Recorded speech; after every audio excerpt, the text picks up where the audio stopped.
I don't even care. I want you to listen to what I say. I love you, but it's so confusing.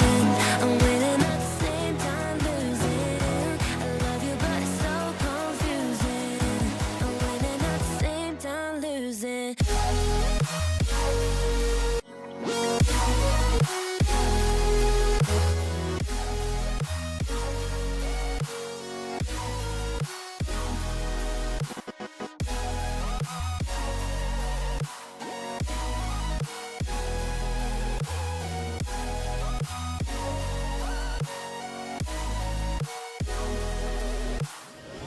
I'm not ready for being loved. I need more time, a little more.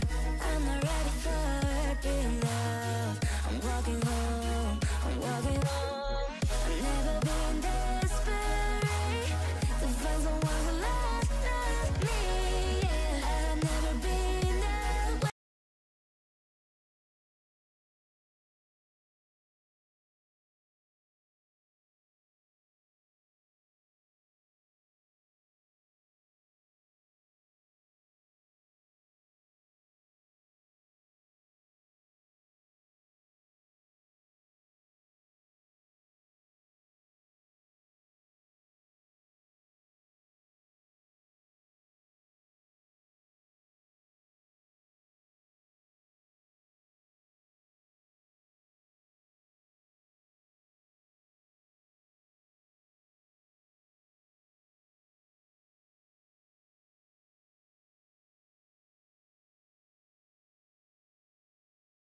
Okay, I think I must be audible now.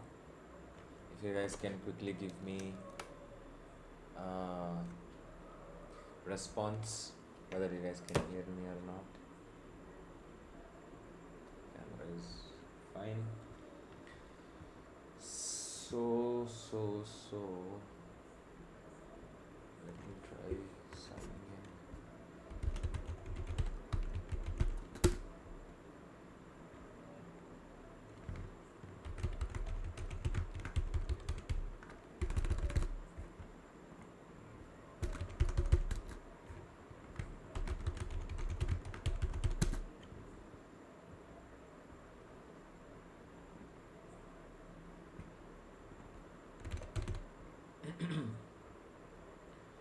I'm just waiting for chat to put some questions. How was your Sunday? How was the weekend? What did you guys do? Okay, now I can chat with you guys, and I just need to add one more thing quickly. I'll put it right here. Sounds good. Better. Cool. So, guys, in today's live, I have a lot of things to cover with you all. We will be having a first year student who would be joining the live. We would be having uh, discussions about the workshops that are going to come, discussions about the boot camp, which is the second batch for the boot camp, which we again are planning to start. So, yeah, control group right there. So we'll be discussing all those things in detail, and I just wanted to make sure that you guys can hear me. Whoever is watching, if you guys can just quickly give me a confirmation, would be great. So we were supposed to start the live at 9, but I just started it a little early, so that in between I can address a few questions. Biomedical job vacancy, tell bro. So you can join our WhatsApp community. I will share the link for that live here, so that you can join the WhatsApp community, and whatever job openings are there in the biomedical field, we make sure that we post it there. There is one opening as of now in Kerala. If you are interested, I can talk about that. We are live. Goes to the message. You're audible and carry on. Thanks a lot for the confirmation, Trisha. I'm just quickly sharing the live link everywhere so that people could join in. And there you go. Last thing pending is snap. There we go. Cool.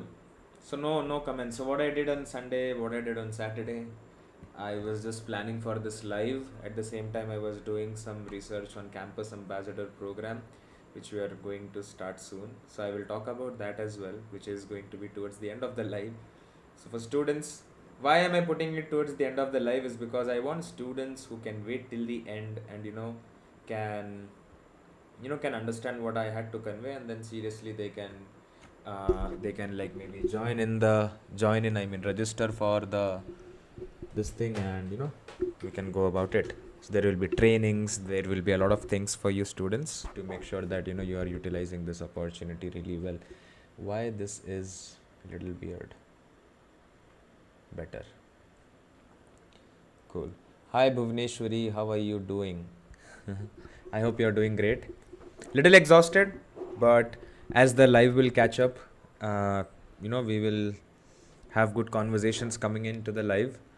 I see around 14 likes already, 8 viewers. Average view duration is 1 minute, but as we start the session, it will get engaging as well. Questions, guys. If you guys have any questions, I will address those questions in first 10-15 minutes. Any random question, any question related to biomedical or anything of that sort, please feel free to drop in. I will address those. And yes, absolutely, we will start the live soon. So I'm just waiting to start the Gmeet. And cool. There goes the link.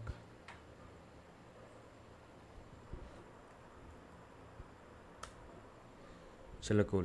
Please do more videos about study plan for first year students. Absolutely, I will do that. Tomorrow is my first day of college. I wish you all the best. You are already doing amazingly, absolutely great. So be confident tomorrow when you go to college, and you are going to kill it. Don't worry about it.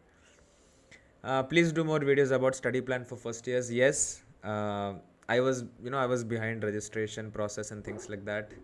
Every week I say this, but yeah, let's make sure this week I am consistent and I'm putting more videos for you guys. The next video I am planning is going to be online courses for biomedical engineering students. I had made a video last week, 2023. It is old, and a lot of those courses are not giving any more certificates and things like that.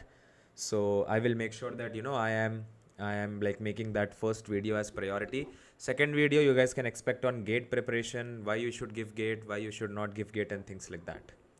So that will be the second video, and the third video can be, I have to decide. You guys can give me ideas. Internships about second years. You guys are in the right time, in the right place.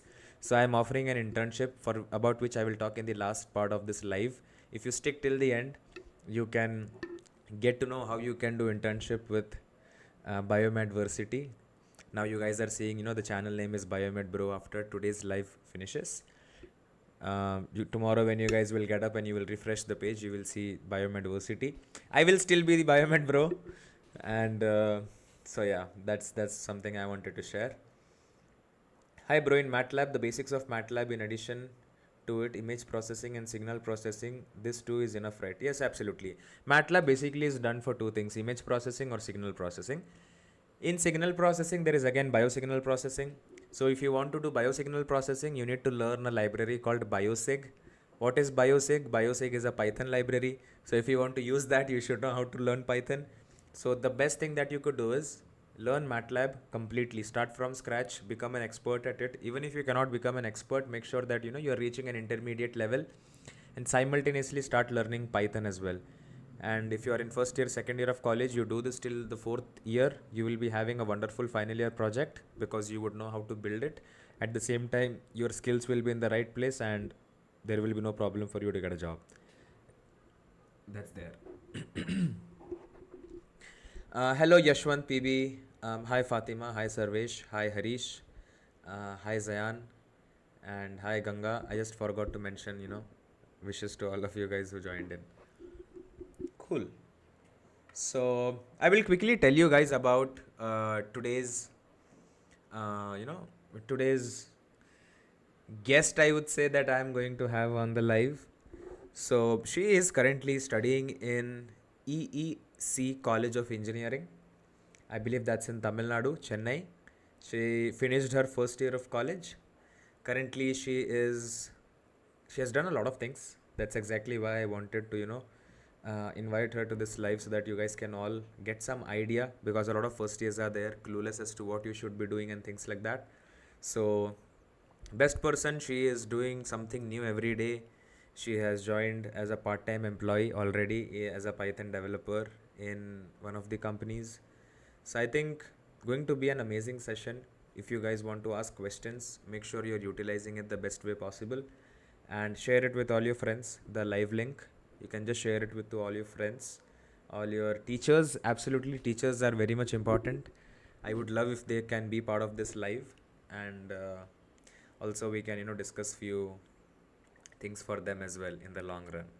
So I will also tell you guys what we would be doing in Biomedversity, how it is different from BiomedBro, what changes we have made, what are the future plans. So I have a lot to share. So we will just finish the video call first with Riya. She's the one who is joining, and I think 30 to 40 minutes would be a good time for that. Post that, I will tell you guys the changes I have made, the upcoming workshop, the upcoming boot camp, and also finally we'll discuss about campus ambassador program. Cool. Kishore ji, it's gonna be interesting. Absolutely, it is going to be amazing. If you like, what I will suggest is, lie down in your bed, peacefully watch this live. In between, you may get bored, but towards the end, you will get a lot of interesting insights, a lot of knowledge, and I think you will never regret being in this life for so long or something of that sort. So Kishore ji is there, then Trisha is there, Bhuvaneshwari is there, Ganga is there, Harish is there, Fatima is there, Sarvesh. Cool. I need some more questions coming in, and yeah, I'm just waiting for more questions. Already we are at 84 views. Oh my god.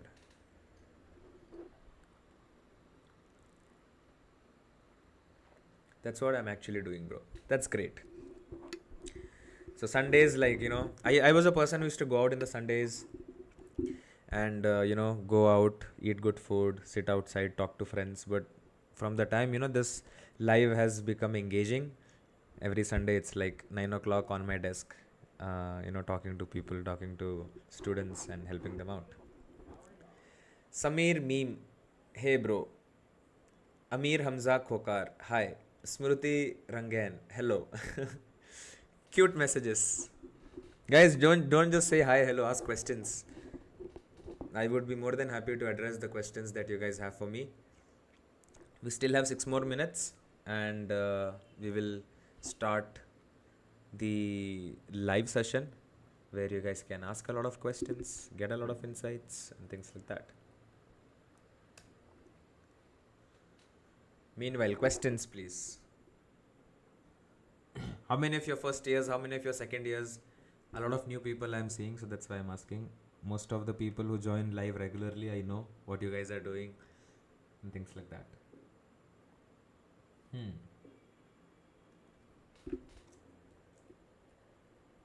Guys, anyone wants to join the live, the Google Meet session? If you guys want to join in, you can absolutely join the session with me.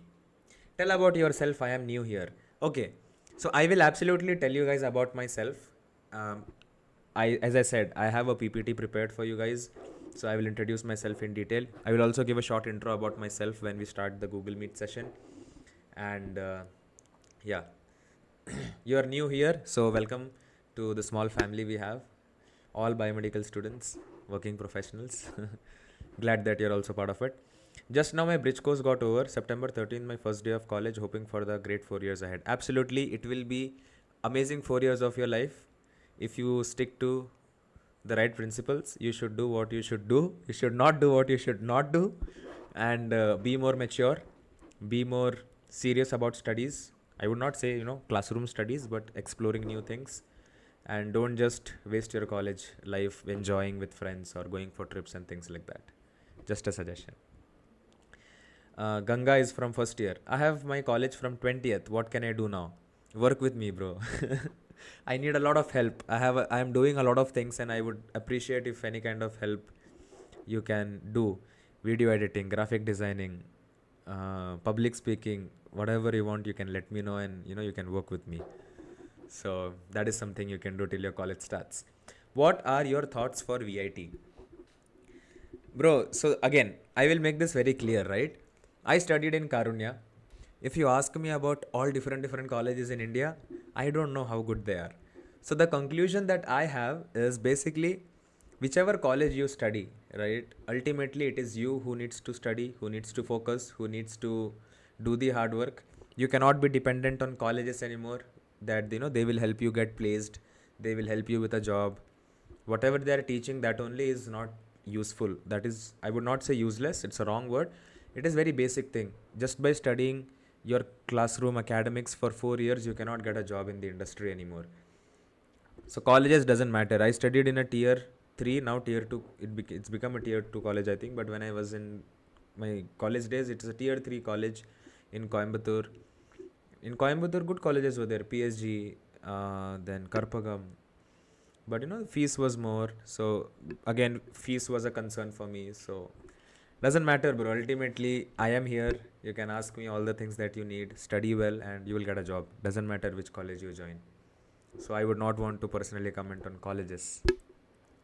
But yeah, Karunya is really good for biomedical engineering students. Infrastructure, accessibility, equipments, and it's like pretty good. Just give me a second. I will stay in the call. We'll mute the site. Yeah, now I like this. Questions are coming in. I try to maintain an overall high CGPA, or should I try to excel in my core subjects and do okayish in the remaining? Bro, I am a 8.4 CGPA holder. Okay. When I was in first year, CGPA mattered a lot for me. Without CGPA, I cannot get a job. I cannot sit for placements. But I'm working from last 3.5 years. Not a single person have asked me my CGPA. How much did you score in 12th? How much did you score in 10th standard? How much did you score in, let's say, college? No one asks. Doesn't matter. CGPA only matters if you are going to study abroad immediately after your BTech. So like you finish your masters and then BTech and then immediately go for masters. In that way, it is very important for you to make sure your CGPA is good. Other than that, if you are going for masters after 2 or 3 years of college, you are basically, one second. So your basically CGPA doesn't matter, and your work experience will matter in that scenario. So that's about it. So focus on core like subjects, concepts. Maintain a 7.5, 8.5 CGPA. If you are a nerd, if you are a putipist, or if you are if you study really hard, aim for 9.5, 10 CGPA. But I think it will be useless. Because ultimately you will score CGPA, but you will not understand the core concepts. You will be mugging up whatever is going to come in the exam. I don't think that's the right way of learning or studying. So that's my suggestion. I'll get a lot of hates for saying it, but I don't know. That's just my perception. Yes, bro, it will be good if you start a course for public speaking. It will help for introverts like me. Absolutely, we have a WhatsApp community which is not active. We have a WhatsApp group, English speaking group. But it was active, but then now I am working on creating a Discord channel where anytime anyone can join, talk and things like that. So it will take some time, 2 to 3 months working on that. So Discord channel will come soon. Raval Balok, hi. I am a clinical and research analyst in a manufacturing company. Maybe this would be a good opportunity to understand the young mind of Biomed. Absolutely, you will see a lot of questions here. And Kishore, like if you want to be part of this live next week, you can be the guest speaker and we can talk about it. I will address more questions in a while. Quickly, I will just go and shift to the Google Meet session where we will be talking to the first year student, and we will also understand their journey so far, what they have done, why did they take this course and things like that. So I will be back in a minute.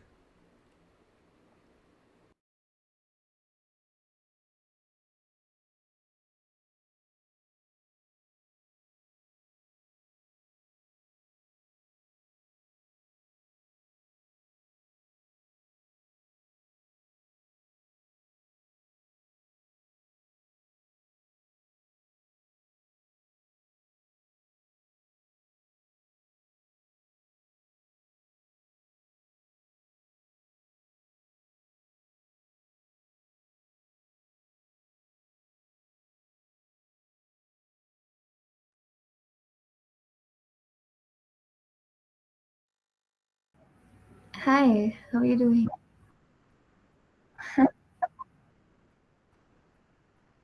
Yeah, okay. Guys, I will just be back. I need to switch off my camera from here.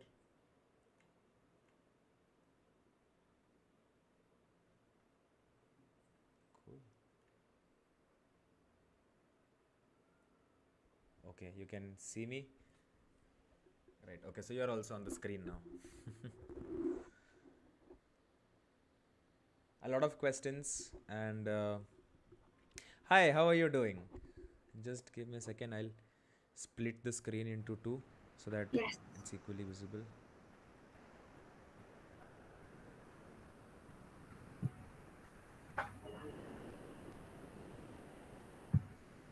So how are you? How was your Sunday? My Sunday, yeah, like I was doing my lead code problems and yeah, quite fun today. I did not go deep into my academics because tomorrow is my off.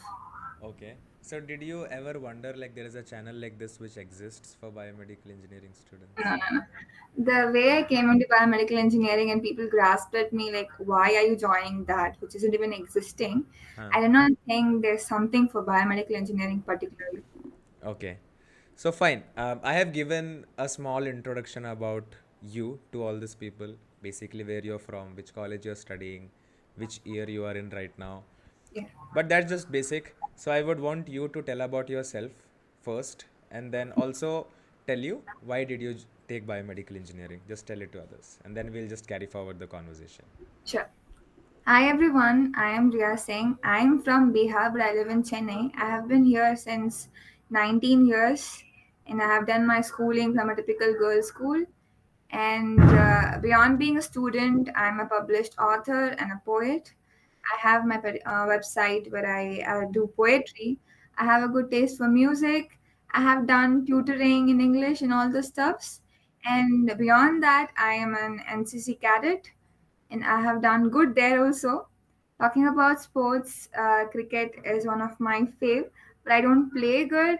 And the reason behind choosing biomedical engineering was that my parents wanted me to go into medical science, whereas I was an innovator. I was like, I cannot keep my hands and legs inside a medical college. I am an innovator, and I think that engineering is the best thing which I can take. And even in engineering, why biomedical? Because that is a place which is less explored and CSE was quite hyped and I'm against hype side. So I got biomedical. Okay.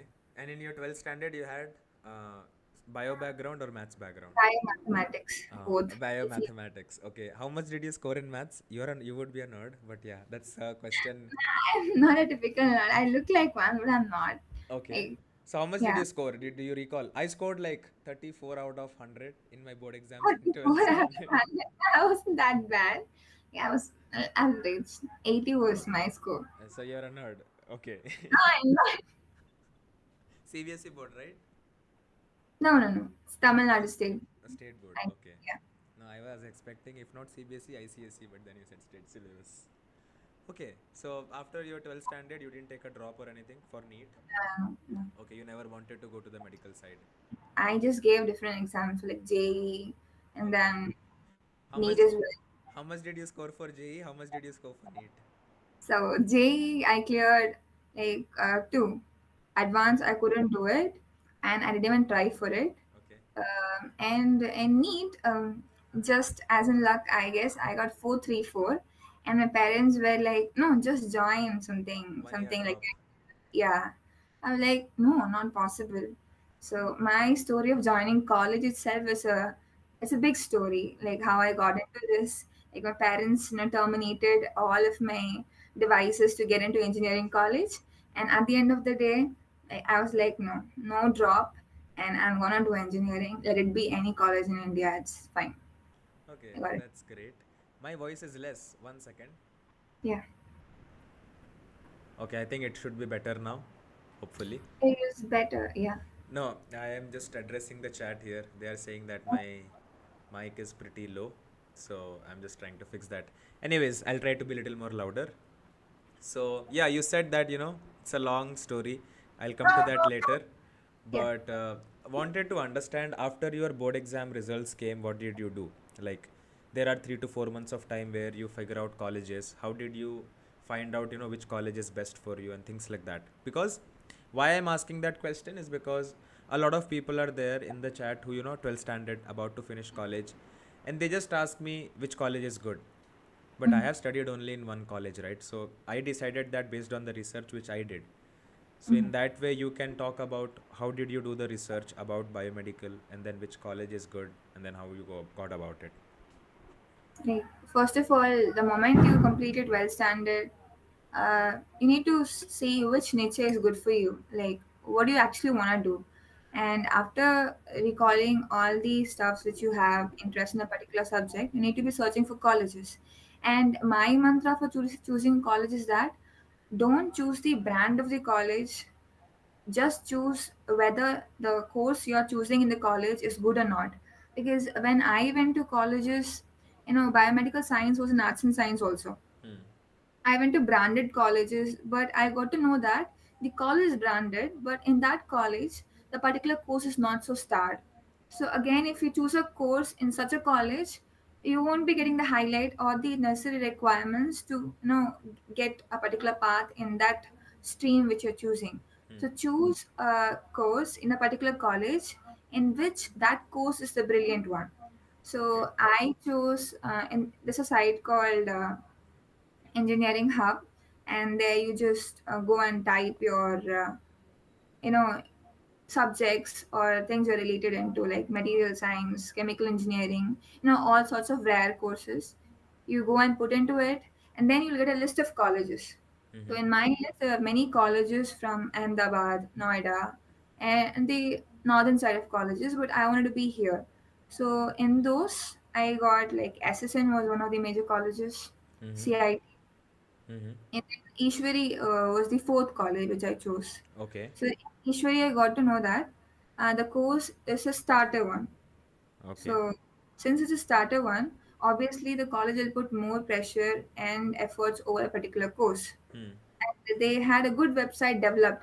So you see, you choose a course, go to a college, and check in the college website whether they are advertising for that course well enough. If at all they are doing it, then you're supposed to be choosing the same college.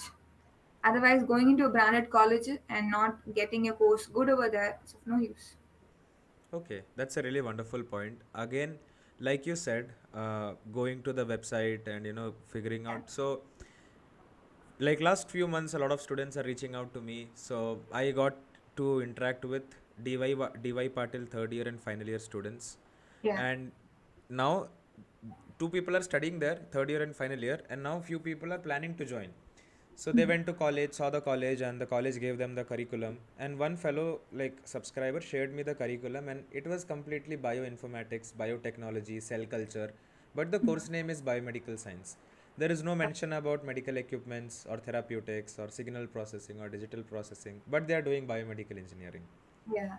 So I think that's a really wonderful point which you shared. Ki doing research about the college, whether they are investing it or not, investing money or advertising or not, and Yeah. also going through the curriculum, like what they are teaching, going to teach you in 4 years of college. Yeah. Cool. Now that's how you figured out your college, you got admission, and then let's talk quickly about your journey so far. First year, when you went to college, obviously, first time when we go to college, it's like new. You don't Yeah. know how everything is going to be and things like that. So just share across that journey. Last 1 year, what all things you have done and what you learned from it. So currently, I'm in my second year, and 3 months have passed on. Having completed my 1 year of biomedical engineering, I feel there has been a lot of improvement in my career and my skills, which I already had, Mm-hmm. and I can say that I'm 2 steps ahead of what I was. So during the first initial days in my college, I felt a little messed up. Mm-hmm. And I'm going into college, understanding in the orientation program, people saying new terminologies like credits, open electives, open sources, industrial training, this, that. It was hard for me to understand what these terminologies were. But as the days went, Unit 1 and then CAT came, I got to understand that all these are fancy terminologies and they don't really exist. Like credits and all, the way they spoke, it was not that. Mm-hmm. My advice to the freshers will be that don't take all those terminologies into a mesh. It is not so big. It happens in a due course of time. And what you have to focus is that biomedical is it's a vast field. As you said, the curriculum is vast: bioinformatics, technology, instrumentation. It's a vast field. In biomedical, we have a niche called AIML, biomedical imaging, and all this stuff. In the first year itself, you will not be able to have any courses related to your domain. You'll have general courses. So it's a free time to you to, search for yourself which domain will be good for you. So in the biomedical domain, which niche will be good for you, whether it's imaging, AIML, informatics, or instrumentation, or hospitality. Just choose for yourself. That's the free time to assess. And in your second semester, there'll be one or two courses that will be from your domain. And from that point of time, you'll be understanding the departmental assessment, how it happens and whatnot. So second year is a good time to choose your mentor, because the departmental politics is not in the peak state of mind, and you can easily converse with the staff members. You can go on for projects. So second semester is a place where project stuff or hackathons, you can invite yourself to all those stuffs, you can open up. The first year it is good to be subtle, get connections from different departments, because at the end of the day, when you do something, you need to have lots of people with you. So my second year, after doing odds in first year, I feel very comfortable. Now I'm all about equipping myself with skills and tools. That's it. Okay, that's nice. So there is a question already. So that is from Bhuvneshwari. Okay. So just to give you a heads up, tomorrow she is going to start her college, first day of college, Oh, and she has already done 100 days of coding streak, hmm. and she's learning Python. So she has a question. So just give you a background. How she became Python developer and where did she learn from and how she overcame her stage fear. So that's the question for you. Bhuvneshwari. Okay. First of all, hi Bhuvneshwari. Congratulations. You got a college and tomorrow's your first day. So all the best for that. And Python, which you're learning and already completed 100 days, is a great achievement, because Python is the base for biomedical engineering. And talking about my journey, I started learning Python in my 11th standard, although it was not my course, just in a fancy. And being a Python developer is quite easy. You can take courses from NPTEL. That's the most accepted platform. And when you go for all these online, like Amazon and Unstop and AW courses, they're actually paid, or they are not so good with video classes and all. But NPTEL is the one which really assesses your uh, programming skills. It has a exam. And how I became a developer. So you become a developer when you experiment things. So I used to look at people's project, and having seen their stuff, what they're doing, I used to see what can be the improvement done over there. So I used to copy the same stuff there in my notebook, and I used to see what can be the improvement. So example, the first library which I worked on was pandas. So there was a plot which has to be made for a deceased person, and there was one of the parameters missing. So I just tried doing that, and that's it. Developer is this only. You need to find a gap. We in terminology we say a research gap. I just find a gap and include it inside, and that's called developing, and that's easy to do it. Since you're doing so good, I would recommend you to have account in Kaggle and in GitHub, which is really common, Okay. but that is really good for Python. Okay, so for people who don't know what Kaggle is, can you Yeah. just quickly tell in a very layman language what Kaggle Yes. would be? Kaggle is a community for people who want to be good at Python, machine learning, and deep learning, and all these stuff. It's a community like GitHub. Okay. Follow-up question, like you mentioned a point that learning Python from different platforms like Amazon or Udemy or whatever Yeah. platforms are there. So, do you think paying 400, 600,000, 2,000 rupees and then learning it would be a better option because we will be getting a certificate? Or you would rather prefer them to learn from YouTube, do the hard work that is needed, and then eventually prove their skills rather than showing the certificate? What would you prefer? So I was expecting this question. Many people have asked me, like in my college, people ask Coursera, like, shall we get into Coursera? So my answer is, right now people are not validating certification. So when you go for an internship, which is really not hybrid, offline or workplace, they don't see your certification because these days getting certified is very easy. It's all about money. You make a development or not, at the end of the day, since you have paid it, you'll obviously get some certification. But I would suggest that get into NPTEL, that's my first thing, or go through the YouTube channels itself, because you need skills. And when you have skills, you don't need certifications, you can easily get it. Like there are many free platforms that you can easily get certified. So it's not like only you have to pay and get it. There are many sites which is available. You can make your own certificates as well.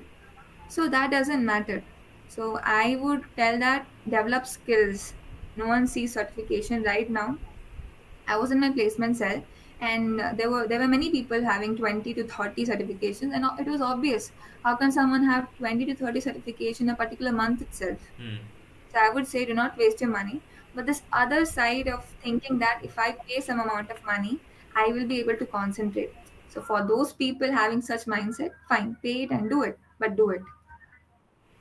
Thanks for that. So, again, that's a conversation we have every week on this live.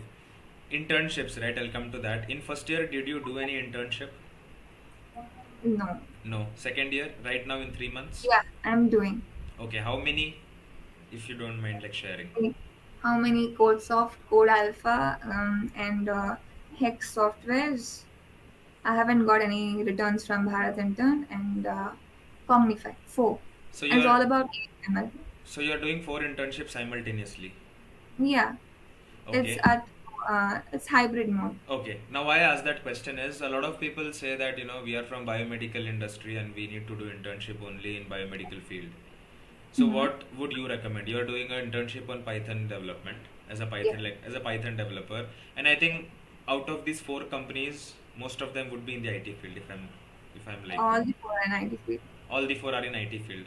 Yeah. So can you just tell them why you took this internship, even though it is not from biomedical field, or how it will help you to become better in the biomedical field, so that they can also get some clarity on that aspect.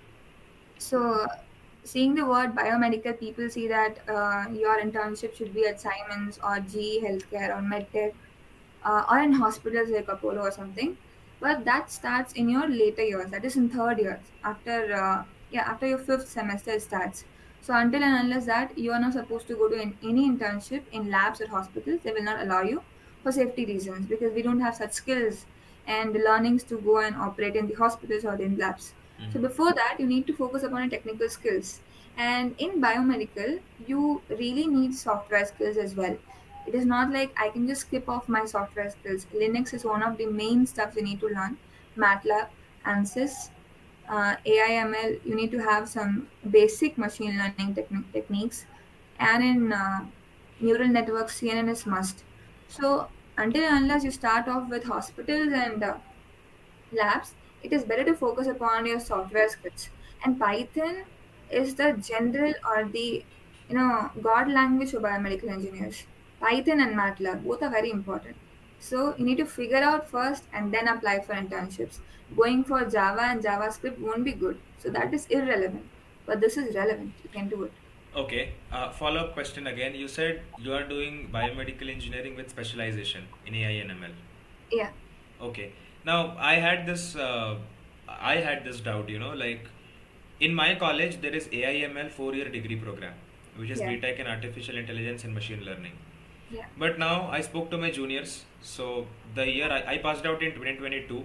That time it was only BTech in biomedical engineering. But the following batch onwards, they started it as specialization. Biomedical engineering with specialization in data science or with specialization in AI and ML. Mhm. But all the students they did the program, they got graduated, but they don't know anything about AI and ML. So do you think now again? I don't want you to take into consideration the studies you are doing by yourself. Yeah. What I am asking you is it really worth it that do they actually teach you AI and ML in such a way that you can build or develop algorithms and train models? First thing we need to get out of this four-room classroom. They are a waste of time. Because professors, I'm sorry to say this, but they are not equipped with such certain skills that we need.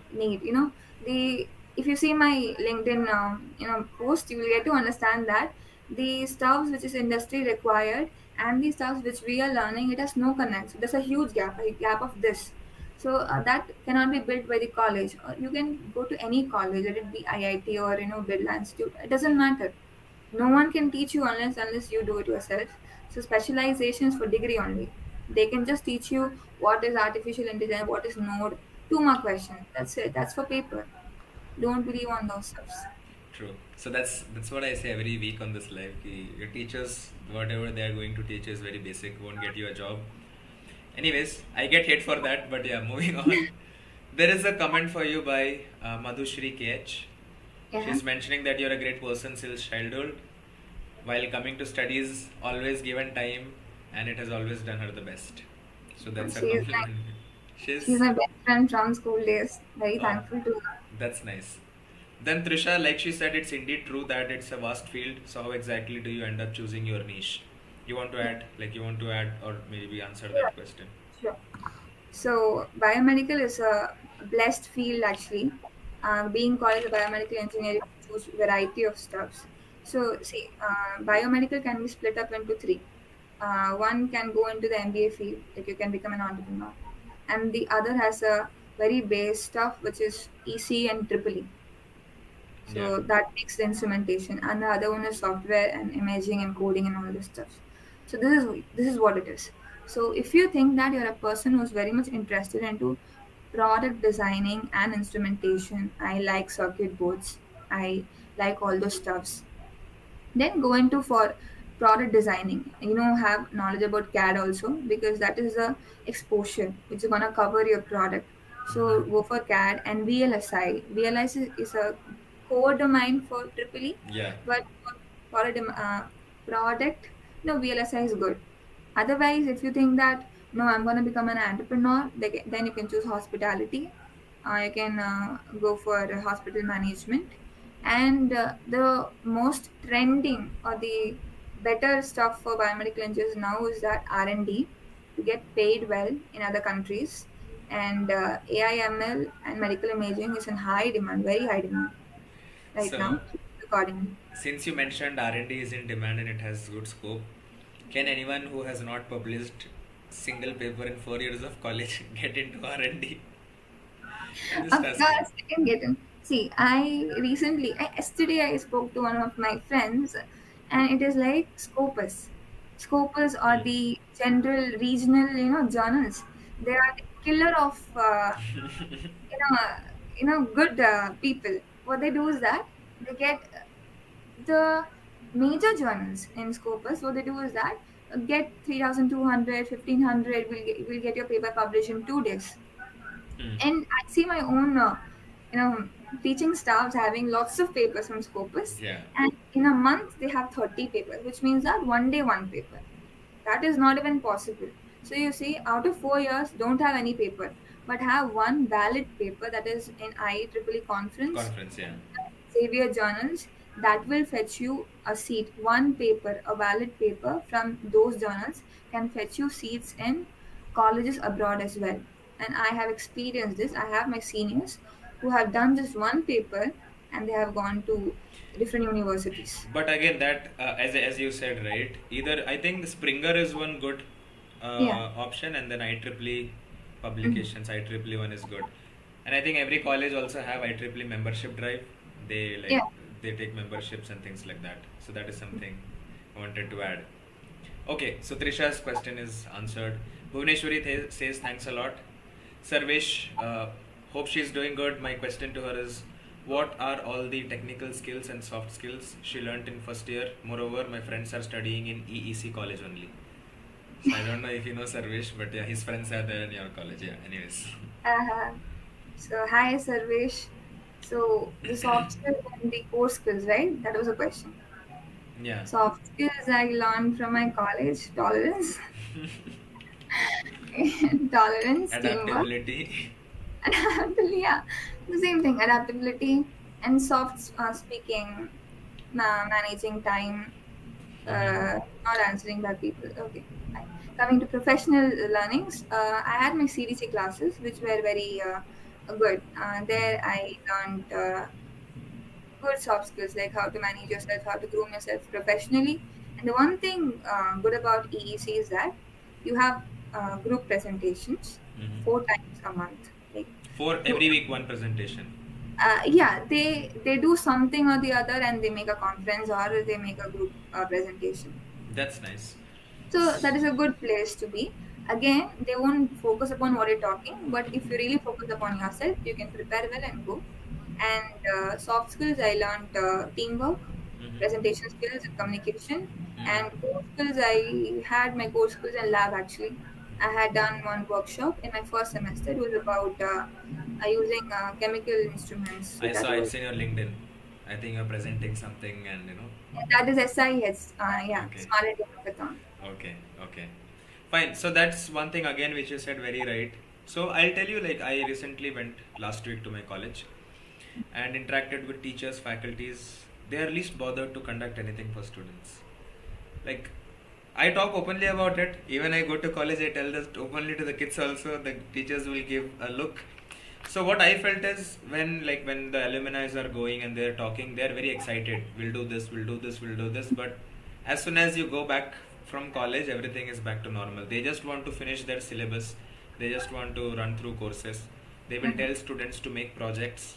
They don't know what projects to make, but they will tell you do project every semester. So how can these freshers or these people start exploring mini projects every year? Like in first year they can do very basic projects. Second year increase their level of projects into an intermediate level and get better at it, year by year. So how did you, if you did any mini projects, how did you do it? How did you find ideas to do it and things like that? So, not to blame colleges, actually, the professors they are behind the Indian education system, and that is in the system itself. So, and the mini projects, it is like the one suggestion I would like to give you is that do any mini project, make a report for it, even if they ask or not, make a report out of it. Have your report and do not delete it. Have it in a stored folder, and you can try to develop it again and again in your next semesters. Link it. Whether the project which you did in your first sem can it be improvised in your second sem, third, fourth, and all. So how I got ideas that uh, I used to see my notes, there used to be some lag again. How can this be done? Can this diode be changed? Can I just make another thermometer? I'm a kind of experimental person. All my life in so far in my life in college, I have only done projects. No writing works have I ever done particularly properly. So, be active on social media, which has kind of project revealing stuff like LinkedIn. You'll get a lot of update upon something which is happening, and GitHub, X, Read It, and all those stuffs. They give a lot of impact upon what you can do in your next way. So, and I say first and second semester do study experiments. When you do study experiments without having electronics, that will be better for you because having no knowledge about electronics, you will get caged by other people that yeah they are doing so much with electronics, Arduino, etc., etc. But make yourself good at study problems first. Make yourself good at basics, have the reports, and try to improvise the same thing. And go for hackathons and paper presentations as well with the same one. So the more inputs you get from people, you can develop the same one into your final year project as well. So the same happened with me. I did something now only, and one of my professors said that build this up and we'll do it for final year project. So you don't know, stick up to your project. First of all, find electronics or software what you want to do. For software, get into such communities where you can see problems happening. And for hardware, I would say that follow Siemens. Okay. Siemens, how it is called. I think there is a workshop event they conduct every year. Siemens Healthineers, I think. Yeah, yeah, That yeah. is Think Tank. Yeah, I think Yeah. it's Think Tank. That's a wonderful event that they host every year. Again, like taking part is something I wanted to add, like you said. Hmm. Great. And as you said that alumni are not able to do stuffs, I would say that there's extracurricular groups actually out of your college, like Mm-hmm. KV's medical, medtech, biomedical groups. Join them. They conduct IVs in a month or 2 months. So it is beyond your college. They also have touch with your college if at all they have. So when you join them, you can have hands-on training directly. It's apart from your college. That's good. You can share that group link or anything if you have. I will just share it to the community. Yeah. You can also join the community. I think there are around 600 students in that. It's our Yeah. like WhatsApp community we have. Yeah. Kishore, next question is from Kishore. In interviews, they will test your problem solving at first place. Having a lot of certificates without proper learning might increase the difficulty to the interview. Okay, that's a suggestion. Absolutely correct. Amy, how do you find job like from sources, any referrals or LinkedIn specific? So talk about how you landed these four companies for interning. How did you reach out to them? What was the process like? Because again, that is something which can give a lot of insights to people, students. Yeah. So the moment you create social media for professional platforms, try to connect with people all around the world in your field. So you will get an update about what they're currently doing. The moment you follow such people, and then from their update you follow such companies, you will get insights from those pages. That's how I got to know. Like I followed a girl who had biomedical engineering, tag behind her name. I followed her. Then after some days, she had posted this from CodeSoft. I got the certificate. I again followed CodeSoft, and from there I got to know the internship availability. This is the sequence. So most of these MSME stuff, what they do is that they blindly accept your internship request, but the internship which you do, that will be scrutinized properly. So if at all they find you cheating or doing something, your answers, how you present it, because you need to give a report as well, and you need to post it on your social media. So if at all there's any overlaying of the answers, they'll find you and your internship will there be terminated, and they will take you out of their community. That is the worst thing that can happen because it'll show on your page.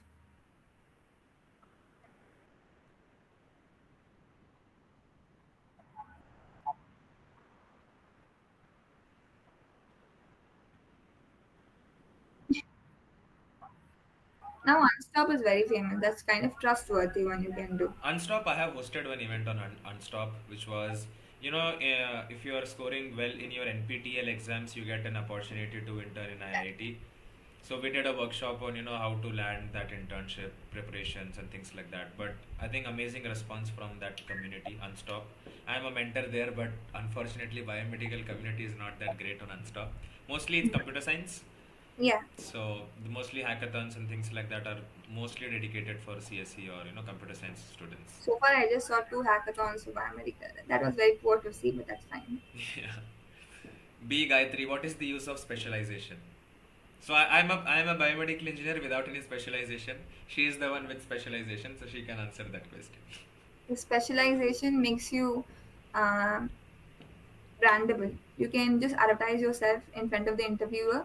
That see, if you are a multitasker and you superficially say that I can do all, so that impresses.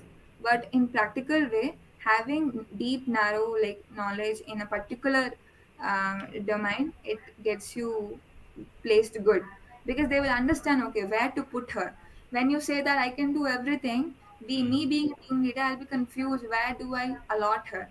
But when particularly say no, I'm good at this, she'll place me there. So that's the need of specialization. Okay. And talking about my specialization, core sales guy. So that's my specialization, which I got with time and experience. Okay, now off topic, one random question. In first year, the most funniest day of your college or the most memorable day of your college, with friends or with faculties or something funny, like something like that. Which is like, okay, first year, this is the best moment. First year, this is the best. Like I said, I am a first bencher. Okay, And that is purely because my eyes don't work. If I go okay. behind, I won't be able to see. But when people say imagine, so I really imagine. That's my problem, we can say. So my physics teacher, He told me to imagine something. Imagine that he told imagine that I get electrocuted. Hmm. I really imagined and I laughed like hell.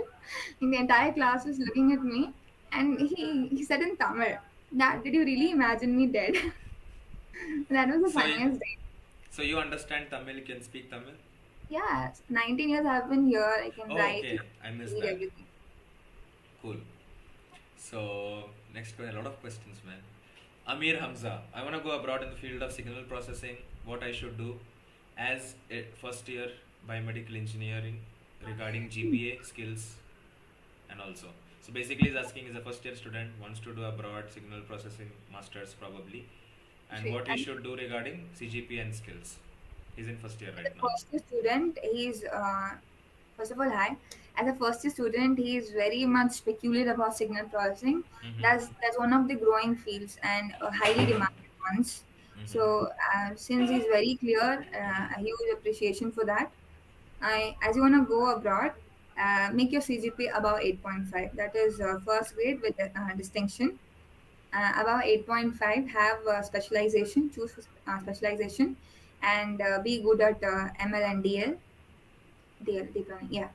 And connect with people. Firstly, connect with professors in LinkedIn who are from NITs and IITs. They can guide you pretty well. You can collaborate with them. Make sure that you have one patent, if possible. That's high, but still one patent you can work upon, or your fourth year project should be relevant to signal processing, and it should be a very good one above 8 grades. And in whichever country you're going, clear one of the exams, TOEFL or IELTS, and publish one paper, as I said, from a valid journal with a high impact of more than 3. So there's an impact factor for every paper, so the impact factor should be more than 3. And choose your colleges and make sure that you're updated about the scholarship programs. There are a lot of scholarship programs. For example, Erasmus is the best one for Okay. biomedical engineering. Mm-hmm. Can you Erasmus, spell it? ERAMUS. Hmm. Erasmus Mundus, right? Yeah. Okay. Cool. I And will. German language is must for that, I guess. German or Japanese. I would say Germany is the best place for masters, or Yeah. US is. What do you think? US or Germany? Germany and Canada, they are both economical and good. Okay. True. Next question. A lot of questions. I will quickly run through the same. Won't take much of your time as well. No So problem. again, one controversial question. What do you recommend? Going to masters immediately after your BTech, or working for 2-3 years and then going for masters? Feel free to not to answer if you don't want to, but yeah, that's like No, no, every week we have this I'm not debate. controversial. This controversy is in my life as well. See, what I when I got into my college, I was very much into no, placement is the best thing I can do. I want only placement, placement, placement. I was drunk like that time. Placement is the best. Placement is best. But no, once you go into, people say that get 2 years of experience and then go to higher studies. When you go into corporate, it is nowhere possible that you can land up into education again. It's very difficult, very very difficult. You won't be able to gather up things again and go to colleges. People will ask you over there in your interview, of course, like why did you get into this again? So don't you have a clear mindset? So make sure that either choose work or choose education. For biomedical, better choose higher education in abroad. Hmm. Even IITs, I won't suggest. Okay. Now I am someone who is having a different, like, who is the, I would say I'm the one to debate with you on this. So my thinking, I'm talking with a lot of experience when I've seen students in different colleges, right? They are in first year, they want to do masters. Yeah. First thing. So I think that is wrong. Why? As you said, biomedical is a very vast field. Hmm. And most 80% of students, the way they study biomedical engineering is whatever they're learning in college, they study it. And they feel that is a lot. So So my point is, when you are doing biomedical, like for you, you have a proper goal and you know what to do next, or your yeah. interest. Hmm. But people who are very, they don't know what exactly is their interest, and they do the BTech course, they get graduated, but they don't know in-depth understanding about anything, image processing or signal processing or prosthetics or whatever it could be, and then immediately they go for masters. So when you're going for masters, you have to select a specialization and go study in depth on that. Yeah. Most of the times what students do is they do the research online, understand, okay, this sounds good, I would like it, I will take this specialization, go it, first year will pass by, second year specialization project starts and they start hating that specialization because Yeah. they don't know. And now once they are done, they will do it because they have to get their master's degree. After that they get a job. Now all the jobs that they are going to get also will be in that domain itself, right, in the Yeah. specialization that they have taken. So I feel in that way, for students who do not know what to do next, they should work for 2 or 3 years, understand what they want to do, and then they should pursue masters. Do you think that would be a right way to go about it? Excluding students like you, a lot of students are there. So like you said, right? Like I also always say, if you want to do PhD or if you want to get into research and development, wasting time working in a corporate is not Yes. like waste of time. So you can immediately go for masters. Mm. But for others who don't know what kind of job they want to do or anything of that sort, what do you feel? Like this would be a better option or As again? you when people who don't have particular idea about where to go, if they go into corporate, so you see, right now in India, the job opportunity in core field biomedical is very less, Mm-hmm. so people will end up into IT again, and in IT they will not have any kind of environment to think about which domain should I choose for my high studies. So again, they'll get dumped up over there, and the life will go on. And Yeah. if at all they choose a core company, the thing that will happen in India is that they'll make them suffer so much, and once they suffer, all their interest to move on will be then diminished, because this is the force, the workforce of India.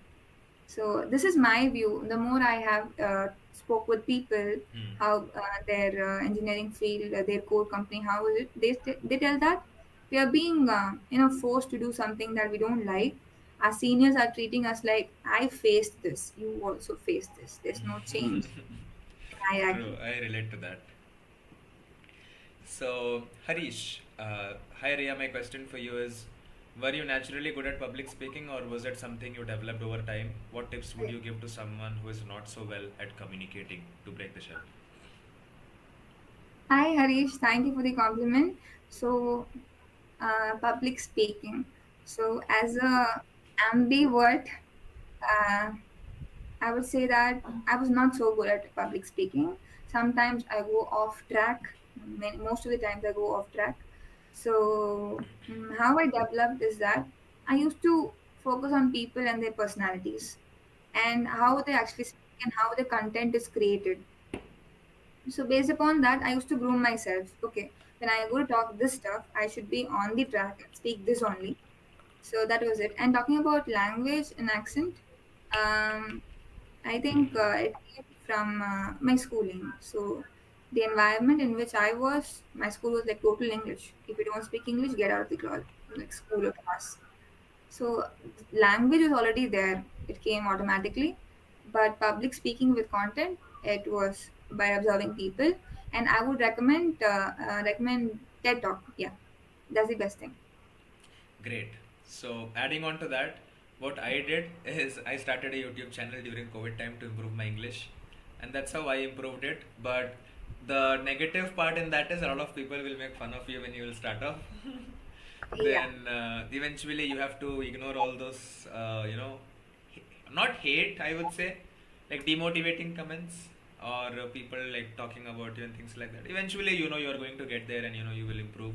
So there if are you, some people to pull you back and some to get you raised. yeah, so Uh, if you cannot start a YouTube channel, point being, every day when you get up, take 10 minutes of your time, record yourself on a phone about one random topic, try talking for 1 or 2 minutes, and then watch that video. So when you will watch that video, you will understand, okay, I'm getting stuck here, this is what is happening, now how do I improve it? Right? Maybe read more books, watch English movies, watch English podcasts, and speak English. When you do all this together, I feel your communication would improve. yeah, I would like to add something over here. Talking English in most of the places in Tamil Nadu, I would say that even in my college, a taboo. So the Yeah, moment you start speaking English, they'll be like, show off. "Seen Radha." Yeah, This is a Tamil word. This is seen for Dada. So I have been a victim of that. okay. Egoistic girl, traded egoistic girl. Because just because I speak English. So if you really want to develop your skills, don't listen to all of that. Become a deaf frog and keep going. Off track again. Um, do you think, let's say when you are going to Germany for masters, I just saw a question which says, which is by Joycey. For MS Germany, which language exams are needed other than German language? So when I read this question, I wanted to ask you a question, which is, do you think when you are going for masters, going through consultancy is a better option, or directly reaching out to your college and doing the entire process yourself is the better option? Consultancy, If again. you lack experience, you can ignore. Feel free to ignore the question because you No, are still. I have an experience with my senior, and there are two of my seniors. One who went through consultancy, and one who went through herself, and both have their own perspectives. I would just say both let people choose what is better. So the Okay. moment you do things with yourself, everything lands upon your own head. Like no one will be to answer you. You're supposed to do everything upon yourself, and there'll be no one guiding you. But the one good thing over there is that you can explore, you can go and get people connected with you. You will not have any sort of paperwork that you should be confined to only this. Mm-hmm. But in the other side, when you go through consultancy, what happens is that they'll provide you everything. They'll provide you a place where you have a lot of Indians or from the country where you belong, and they'll run you a tuition center, something like that, and they'll get you connected with certain people, but you'll have a bond only this limited place. So this is it. And even scholarships are the same way. There Mm-hmm. are stipends and other things that, but you're supposed to be very careful as it is going abroad. And I have told both, so choose by yourself. Okay. Thanks for that. Zayan Rahman. Hello, tomorrow is the first day induction program in EEC. I'm joining their first year. Please give some advices. So try meeting her tomorrow if you can, if you are there in the college. Yeah. So yeah, This department, biomedical. yeah, biomedical. So all these people are from biomedical department on the chat. Nice. So Zayan. So that's one guy you have to look for. Yeah. Next one, I don't know the name. It's a Tamil word. I cannot read it. Hi Ria, my question to you is how do you manage time and balance with personal life? It's very nice. So there should be a gap between your personal life and your professional life. But since I'm not into personal and professional together at once, everything is a good time for me. So I just mix up my work. Do your best to work when you're happiest. So whichever you like the most, do that in your happy places, and keep your writing parts away. So how I make space for my personal and professional work is that the moment I come, I watch or listen to music or talk to my favorite people, and then I sort out what is the most important thing coming, like the due dates and all. So I complete that first, and there'll be a lot of opportunities coming. So this is where people get trafficked. Opportunities are thrown over thrown. So you have to just check whether this is good for you or not. If at all it is good and you can put your efforts for that, then only get it. Otherwise, don't. So in this way, you can plan your timing and be happy as well. Great. So I will ask you a question in the end. That will be my question for you. But Merin Vargas, hello, I have a question. Question Yeah. mark. The next message is, how can I choose my area of interest in biomedical? Okay, so choose. Like if you're a software person, the moment you go inside, you will have lots of common subjects. You can see your seniors; they'll be doing a lot of stuffs. You can explore what is the structure over there.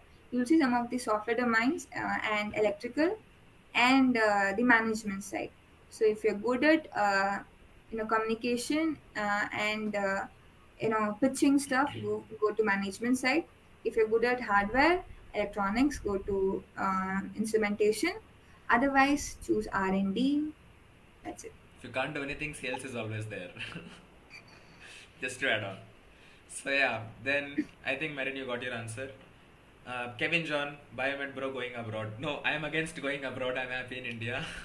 What is your take? You want to go to do masters abroad, or you want to stay back in India and contribute here? I am into Germany. And to Germany? Absolutely. Most of the companies are from Germany, and I have a it's different totally plan for Germany. okay. Mind sharing?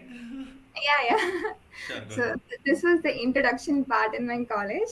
So the second day, the first day went into like induction, all this blah blah. The second day was introduction. I still remember the same first bench, and I was very excited. Okay, introduction is the best part of the classroom. So I was the one who hyped teacher, ma'am, start introduction. So she started, and everyone gave lame points like their name and places and all. Mhm. But I was the only one who said that I'll go to Germany. I'll work there for 2 years under some name I gave. I don't want to say that beep beep. So Okay. I gave some name. I'll work under that. I'll come to India.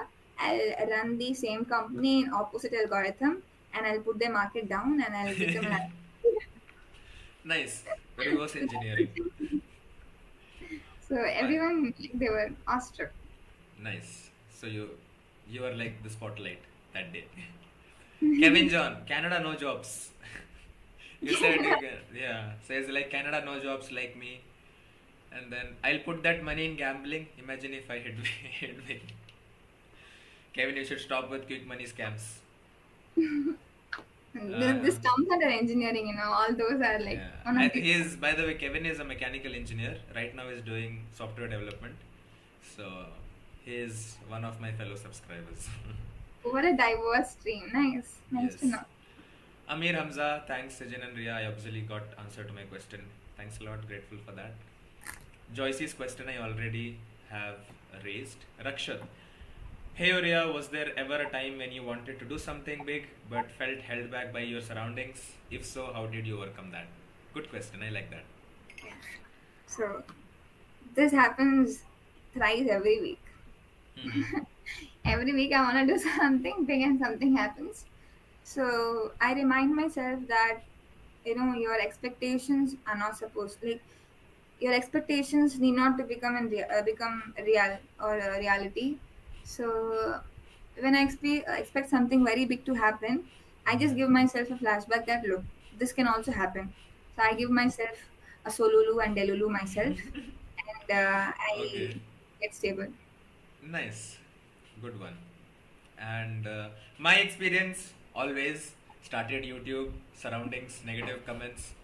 I think there is always negatives around you. You just need to focus on the positives and ignore the negatives. That is what like I'm doing from quite some time now, and I'm happy. So that is my suggestion to Rakshat. Marin says thank you so much. That's for you. And Okay. so that's all with questions. Now, anything you would want to share it to the first years, or any suggestions, tips, do's and don'ts? Now, apart from biomedical, you want to share something with them, or So, firstly, for the first years, I would say, like, try to make friends. Friends make a big impact on your life. So, if you're a person who is into groups, you can develop groups. I'm not against groups.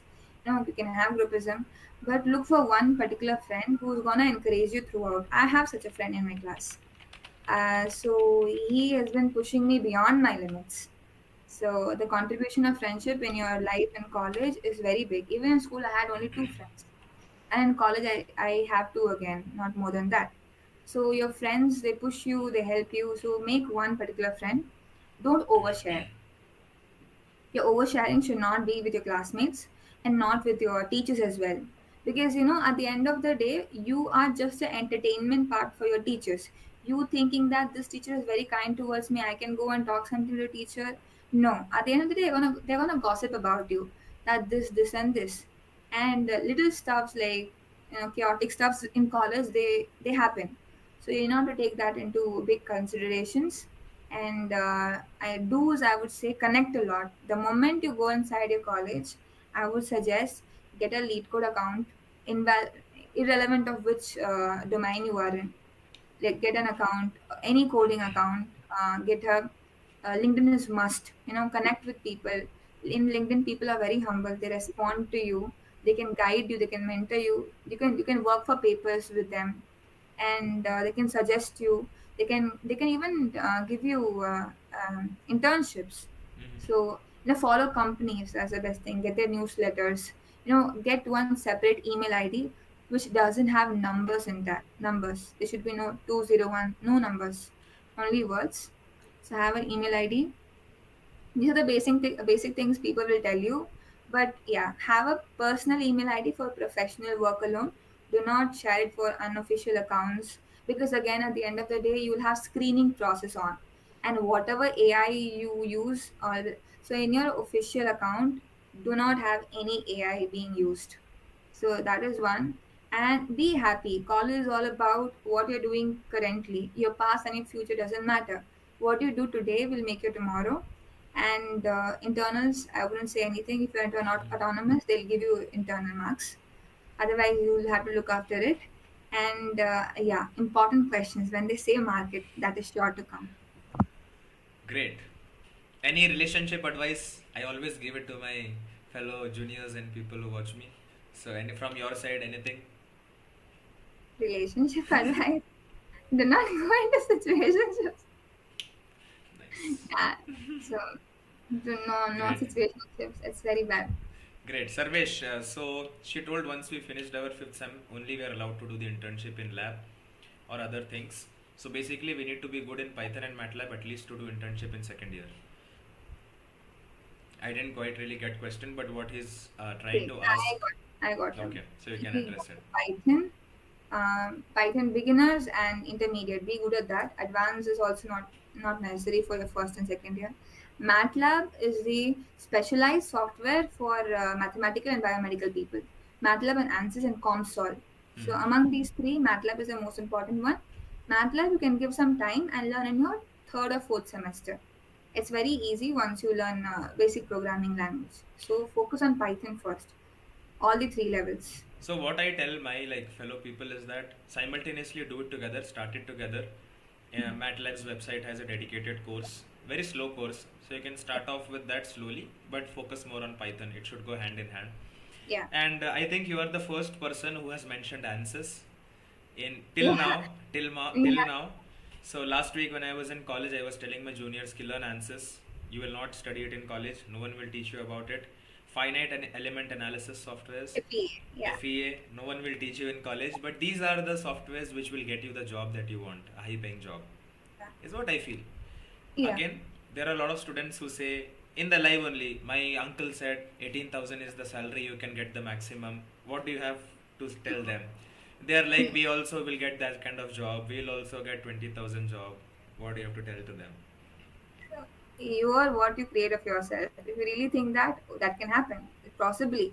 See, the first thing I would give a reality check to people that look, going into CSC will not get you 10 lakh, 10 LPA. It is not a piece of cake to get it. So everywhere, employment possibility in India is very, very less for engineering colleges and students here particularly, because people from IIT and NITs are not getting placed with gold medals. So what about us? We're just in linked colleges. So you see, employment is scattered and you make what you are. So your uncle telling this will not define who you are.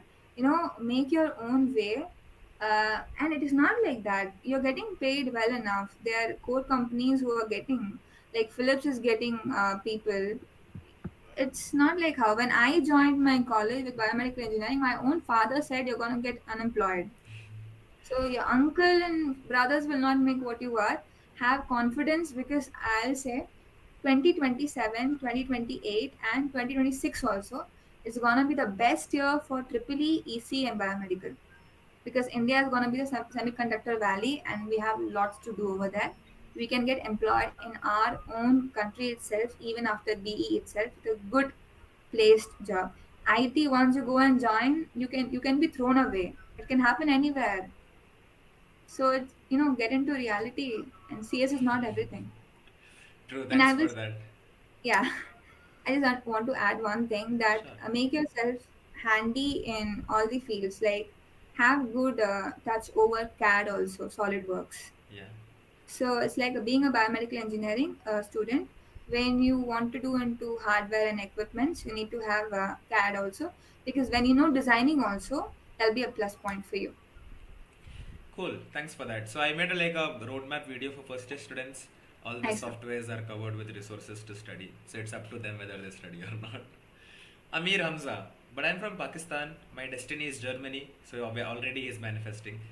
My CGPA for first year is 3.12 out of 4. I think it's international GPA grading. Please explore. Please explain more how to manage CGPA with skills Also like MATLAB, Python, and whatever. I think regarding skills we have already covered it. How to maintain CGPA? Maybe if you want to give some pointers on that quickly. How to obtain CGPA from Pakistan. I okay. To maintain your CGPA, I will say that before your exams, you already will have an idea of what are the important things which has come into your test earlier. I have seen this very repetitive from all the colleges across the world. What they do is that they'll give you test, and all the test questions will be repeated. So pin up all your question papers, make it ready, and revise only that.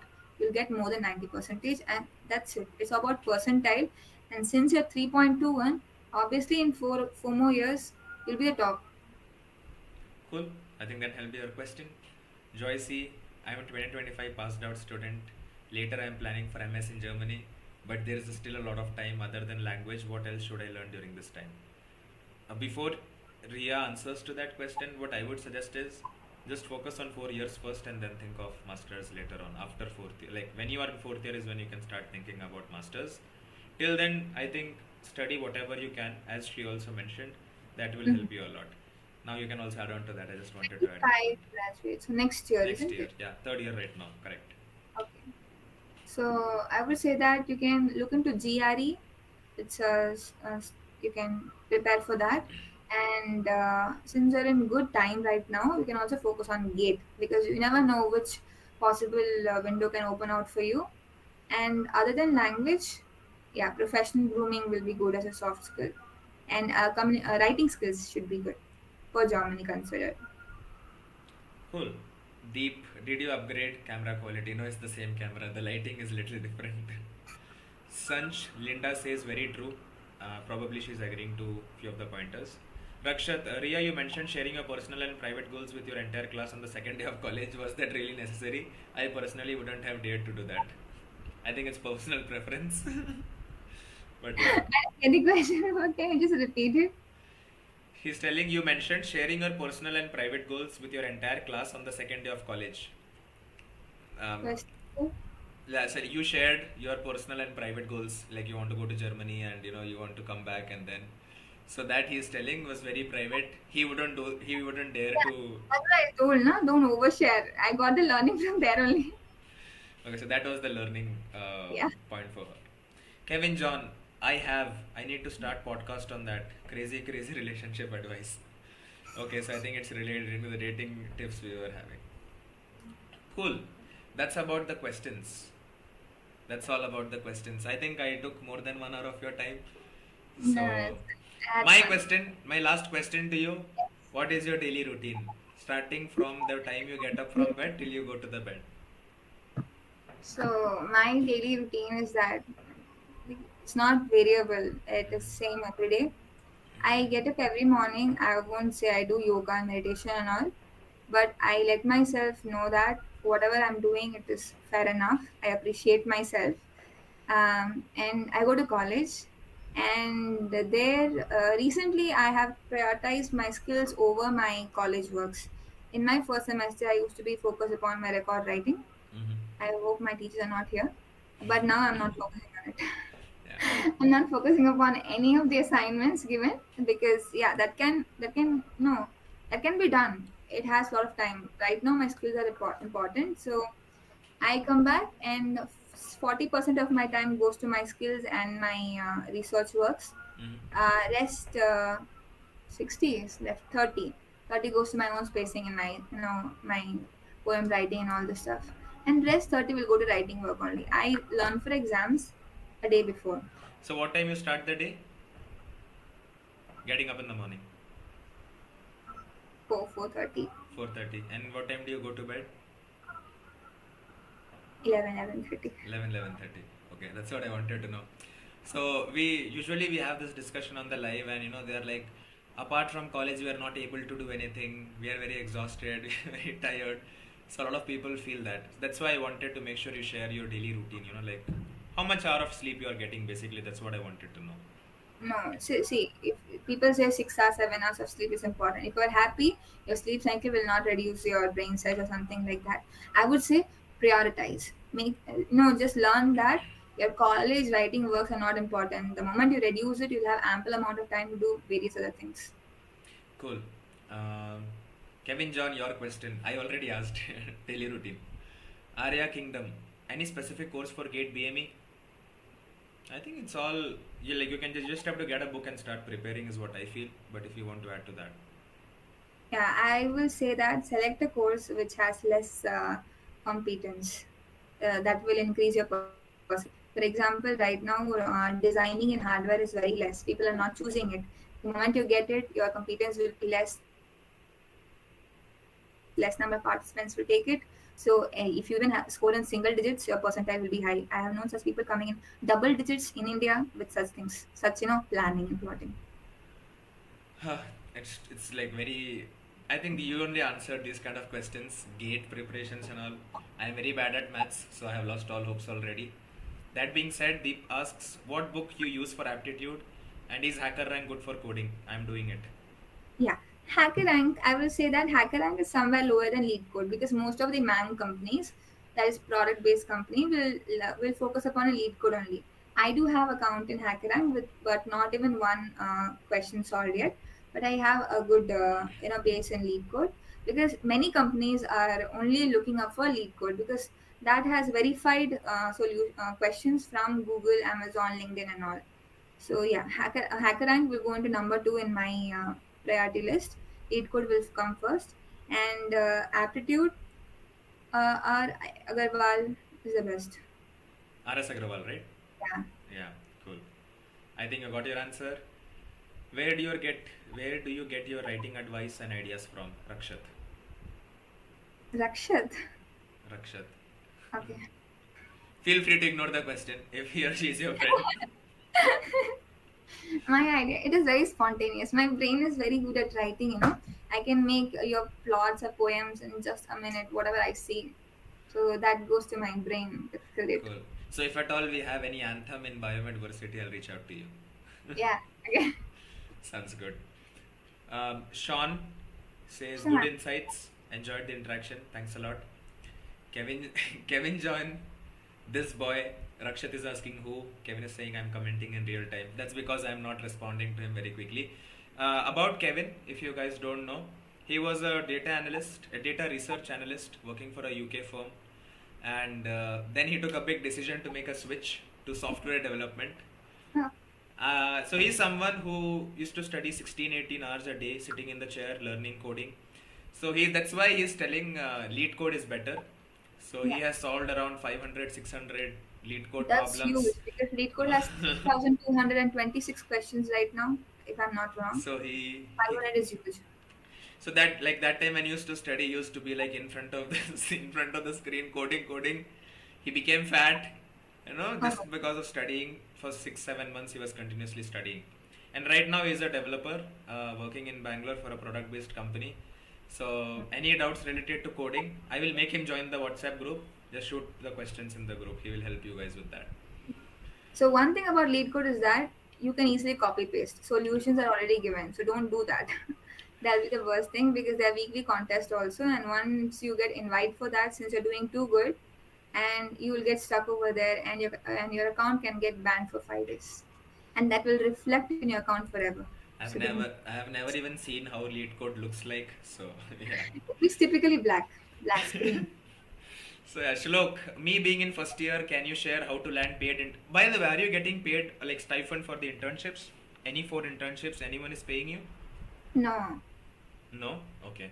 no. Fine. That's fine. I think by second or third year you will start getting stipend as well if you are developing skills in a regular way. One I applied from Unstop. It is a real time work, not like these MSME stuff. Mm-hmm. So they are paying. They are paying. Okay. Yeah. So you can actually get paid right in second year Yeah. of college. Yeah. Misconception, myth busted right now. So she is earning, doing internship in second year of college. So a lot of people say in the chat, it's not possible. We don't get it. It's possible. So yeah, Everything is possible. yeah. Riya, if you don't mind, share your Insta ID. Maybe I will see if it's I am not required. active Insta. I don't See, have LinkedIn. Instagram. LinkedIn. I will share the LinkedIn if you want. Can you please share it? I don't have Instagram ID. That's the way. Let's go. And that Daniel. has nothing to do with my management skills and all. I got very bored up with Insta. Meta is becoming very toxic. Also, how would it be beneficial if I get my intern in first year? The more internships you do, the better it is. The more marketable you are, the more skills you have, is what I feel. Ria can But add from on to first that. year, no one will take you for internship. MSME can take you. That is always open. But again, you should have skills for doing that. So, I'll just share your LinkedIn profile here on the chat, so you get some good people to mentor. Daniel, where did you get your posters from? Church Street, Bangalore. Kevin John, stop making me shy. You were doing the hard work, so I was just sharing that. Kevin says, I'm built now. Yes, he's built now. No, not Build. fat anymore. Yeah, you can buy heart it and they will ask the exact same question. Easy. So that's why people solve a lot of lead code questions, because you can buy heart it and they'll ask you mostly the same questions during interviews. I am very poor at by hearting. I can never say the same line again, which I am a person. If you get back my own poem to me, I'll forget if the poem was written by me. Lol. Nice. How did you studied for 16 hours? The question is for Kevin. Kevin, you can comment down the I answer. never did that. Then Daniel, how many fishes do you have? I had 4. Now there's only 3. One passed away when the worker was changing the bowl. So yeah, I think it was a good session. Did you find it interactive? Did you enjoy the session? Yeah, I loved it. I always go for these sessions, and this is why I like interviews as well. They go beyond this stuff. So one more thing I would just like to say is that it was given as an advice to me, and I would pass on. So have monetizable skills. So you see there are many MBA people doing business in different sectors. Mm-hmm. So you don't know the one which you're learning can give you employment or not. So Mm-hmm. develop your skills in other ways also. That is your Mm. hobby or passion, and which is monetizable. So that in extreme cases that can help you. Great. Uh, Kevin says, that Sijin, you already know why I did all. Oh yeah. So basically, he used to study for 16 hours because of his relationship goals. He wanted to earn more and everything.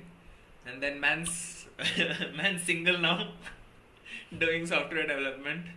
So yeah, Very nice. Daniel, rest in peace. Okay. Chalo, thanks Riya. Thanks a lot for joining in. Guys, if you want more sessions with Riya, let me know. We will keep inviting her for our YouTube lives. And you also, if you want to be part of this live, feel free to reach out. I have You're a gonna be- question. Yeah. I have a question. How can I be part of a TEDx? I never understood how it works, whether they have to reach out to us or we can reach out to them if you want to give a TED talk. So they reach out to you only when you are a public figure. Hmm. Yeah, that is So what I was thinking. a big achievement has to be done, but you can also reach them. So there are TEDx pages, and they have their official ID and website. Hmm. And once you can reach, there's someone called Ruchi Rathore in LinkedIn. Mm-hmm. She's already a TEDx speaker. If you in some while get in contact with her, she can lead you ways. Great. Thanks for that. Ruchi Rathod, you said I'll check that for sure. Yes, we need more such informative sessions with Riya. So see, now you have to be active here. So I'm once a sure. month I'll have to try to have a session with you. So maybe like next time you can tell what you would like to talk about and we can make it like your session for the entire Yeah. 1.5 hours. You can take it, do it and things like that. I'm shocked that nobody asked me about UPSC questions. Like, no one. Any UPSC aspirants? I think Kevin will slowly get into UPSC as well now. there That's a is broken heart. there's a dead song, Tukra ke mera pyar Maybe, inka. That's Kevin. so maybe the girl come back. Who knows? You can try. Oh my god. Sijan has achieved big things in life. Not really, bro. I am still sitting with you guys and talking here. That is Daniel, my best friend's brother, younger brother. Derek, not yet. See, Derek knows me. Kapil says really big. Derek says he will more. Anyways, random chats. Now I will take the session from here. If you are interested to be part of the live, you can, keep watching and we will carry on with the session. Daniel Yeah. is asking what is UPSC. He's from Saudi. So he's an NRI from Saudi. Oh, okay. Now he's in Bangalore studying mechanical. I don't know how many backlogs he has, but yeah. Chalo. Thanks a lot for joining in. I'm grateful for you for giving me your time. And I'll see you soon then. Yeah, sure. Thank you so much for getting me here, and thank Thanks you a all lot. for your wonderful questions. And thank you for your humble approach as well. I was the one who gave you connect, right? No, so basically I reach out to random people. I'm very social person. I will Yeah. I will just reach out and I'll ask if you can come to the podcast. If they're interested, well and good. If they are not, I'll reach the next person and ask them for Yeah. That's time. great. But next time, if I get someone who's really approachable, I'll let you know. Sure, you can also join. We all three can have a discussion together. The more people, the better it is. We can maybe Yeah. next time have some subscribers also. So we'll do that for sure. Chalo. Thank Thanks you. a lot, Riya. I wish you all the very best for the studies ahead. And anything, any help you need, please feel free to reach out. And just join the WhatsApp group so that everyone can, stay in Yeah. touch with you. Right now, I only have one help, and that is like one of my poems. It got selected in top 500. And if you Share people it on can, the group. 500, 600 people are there. They all will go and like it. like 10 poems got selected in top 500. I need photos for that. That's it. Great. A lot of fans here. Thanks, Akka. Then Kevin wants to come to the podcast. So we will have a relationship discussion with Kevin, you and me, and some other people who want to join. Maybe his Uh, ex. cool. Rakshat says, thanks, sir. Don't ever call me sir. Either it's bro or it's bhaiya. No, sir. Thanks, Riya. Really wonderful session. So everyone's liked it. And thanks a lot. Just join the WhatsApp group. Link would be there in the description. Sure. Okay. Thanks a Thank lot. you. Bye bye. Take care. Bye.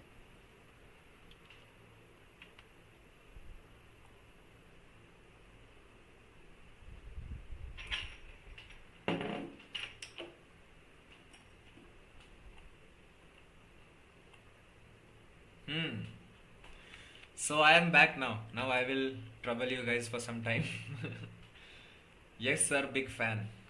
Stop messing around, bro. Zayan, thanks for all the information. Bro will work. Lol. Anyways, now coming to my favorite part of the session. Uh, I will just quickly share my screen, take you guys through some interesting things I wanted to discuss. And I believe, just give me a second.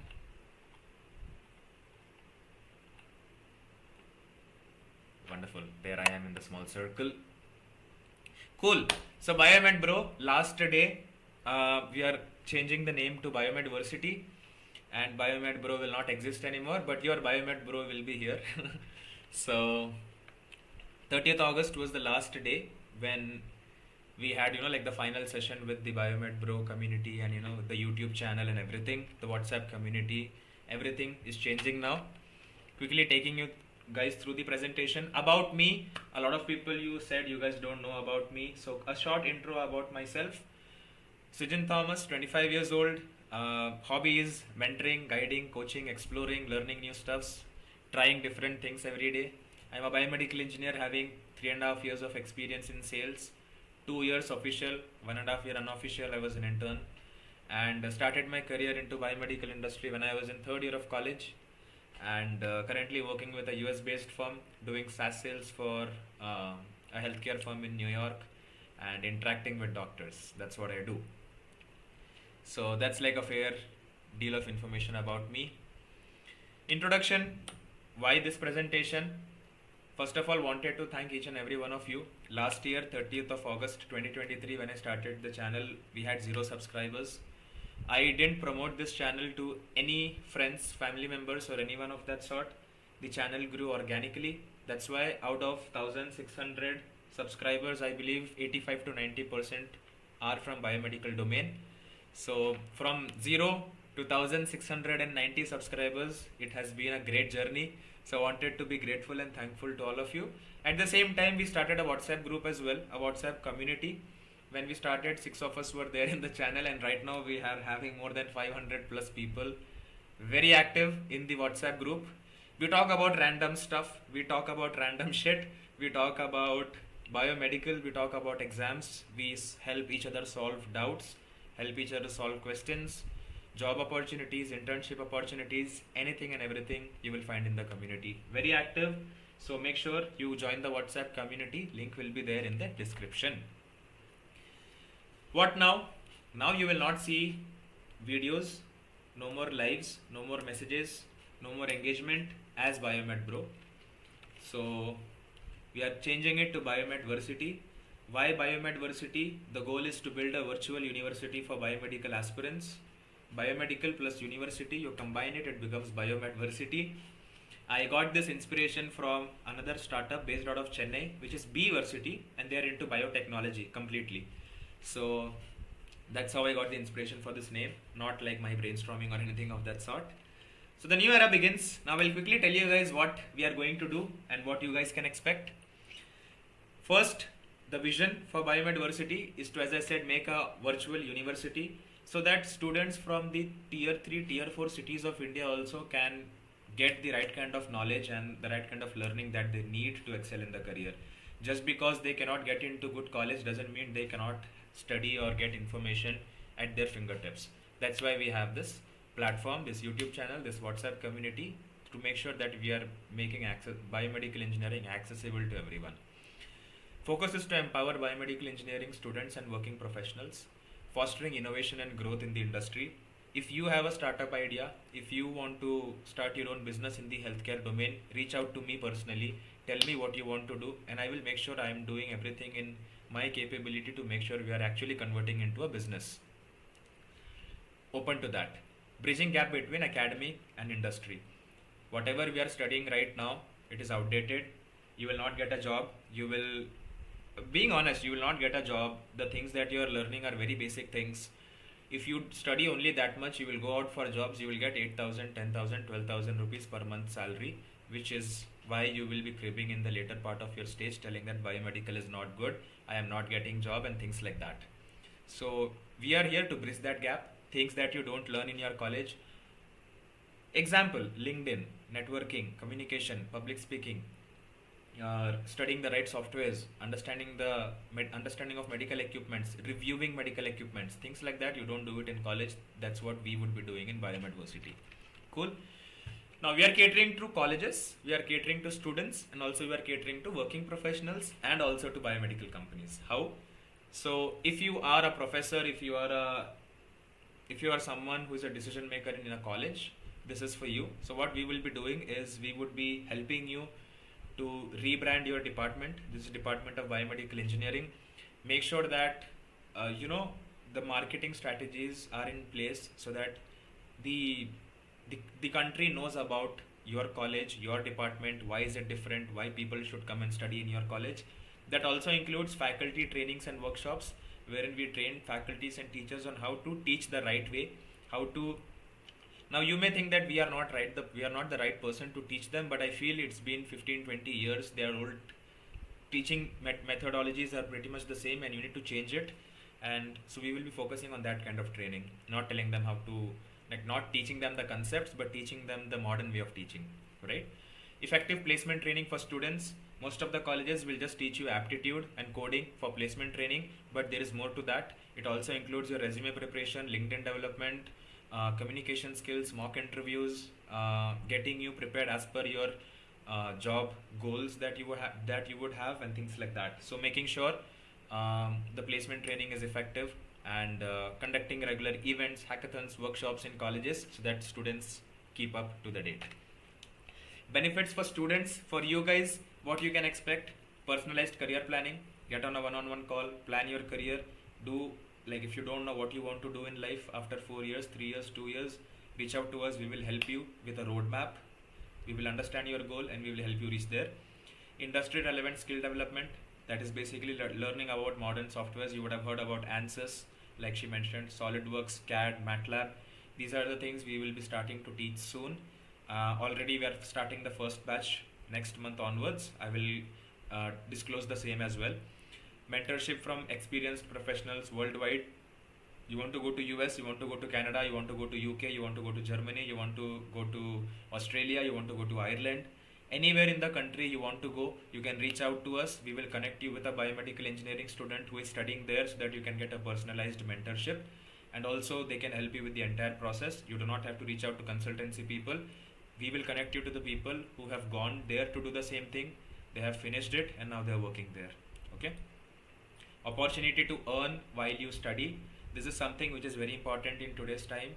Earning money is very important and I feel students cannot do it just because they are in college. You want to teach, We have a lot of opportunities for you students to come work with us and get paid out of it. So if you are interested for that, join WhatsApp community and just reach out in the group. Campus ambassador program and internship opportunities, and foster you to do what you love. You like video editing, you like making content on Instagram, you like doing anything of that sort, you reach out to us. We will align it with the biomedical industry and we will make sure we provide you that as an internship. So while you are studying, you are actually doing what you love. At the same time, it remains in the biomedical field itself, so that it's relevant to your college as well. So this is what we have for students in the house. So join Biomedversity community, link is there in the description. Join the WhatsApp group, introduce yourself if you are joining in for the first time, so that if other people can also reach out to you if at all they want any kind of help or any kind of guidance. This is my personal email if you want to reach out. This is my personal phone number. If you go to the group, the admin, you will find the same number there as well. You can reach out to me anytime, any day, anytime. I will respond to you within 5 to 10 minutes. So always active on WhatsApp, always active on LinkedIn. As soon as you message me, expect a reply coming from me. That is what I wanted to share. And that's the website. The biomedbro.com website is, we will shut it down. It is live right now, but coming days we will develop a new website for Biomedversity. We will have different login options for teachers, students, working professionals and companies. So it will take a lot of time, so we are planning to develop, I am planning to develop that. So if at all you guys are interested to work with us or work with me, please reach out to me. And this is what I wanted to share with you all. We are starting a basic Python course, which is going to be a 15 days live workshop. And people who want to do this workshop, who want to be part of this workshop, what to expect, I'm just quickly covering you about these things. Python, like today's podcast also you would have heard, Python is very important, MATLAB is very important. So why Python? Helps in data analysis and visualization. The biomedical data that you have, to visualize it, to analyze it, you need Python knowledge, visualization processes. I am not that expert at it. I will not be teaching it, so don't worry about it. Machine learning and AI, it will help you to do well in those focus areas as well. Image processing, there are different libraries in Python. If I recall, Biosig is one, OpenCV is one, Pillow is one. So these are libraries. If you want to use it in MATLAB, or if you want to use it, you should know how to like do coding using Python. Scientific computing, automation, medical device development, everything. So like Riya also said, Python is the base for biomedical engineers. But I see a lot of colleges are teaching you C programming, C++, Java. I think it's not relevant. So it is very important for you guys to make sure you are learning Python. That is the base. If you learn Python, you can you can join in a lot of you can expect a lot of opportunities in the biomedical field. And just give me a second, guys.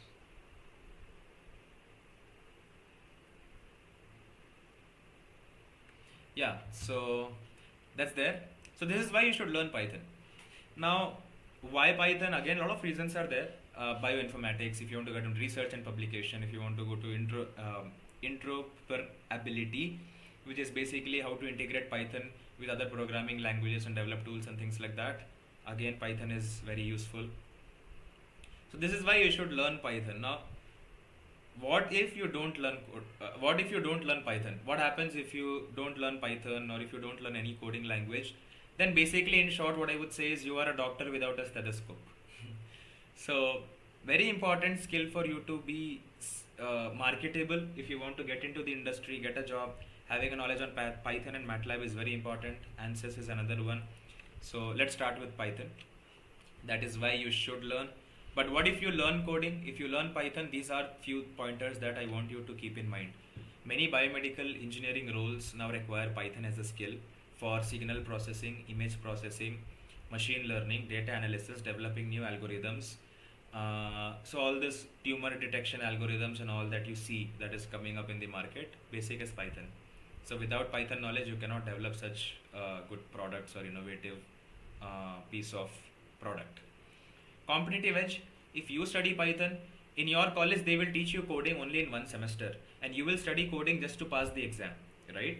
So if there are 60 students in your classroom, Do if you're 60 students in the classroom, they all will give semester exam for Python or any other coding language. But you're investing time studying the basics, doing projects, making sure that whatever you are learning, you are implementing it in the biomedical field. That itself will make you more marketable and more unique compared to the other batchmates from your classroom. And that itself will give you always an upper hand during the interviews, during the placements, and things like that. Higher salaries, absolutely, you guys can get good salary. More the skill, better the pay is what I always say. So always good to learn coding. Always you will have a second option for yourself. Talking about instructors, these are the two people who will teach you these things. Bhuvneshwari, she is going to start her college tomorrow. She is there on the chat if you guys have seen. And second one is Sanjana. She is in the third year, about to go to final year. And these are the two instructors who will be teaching you 15 days, every day 1 hour, basics of Python. Now you guys will ask why students or why these people. Very basic reason. We want to make sure that we are creating an environment where Bhuvneshwari is about to start her first year of college and she is already in the final year of college, finished third year. So they both know how to teach.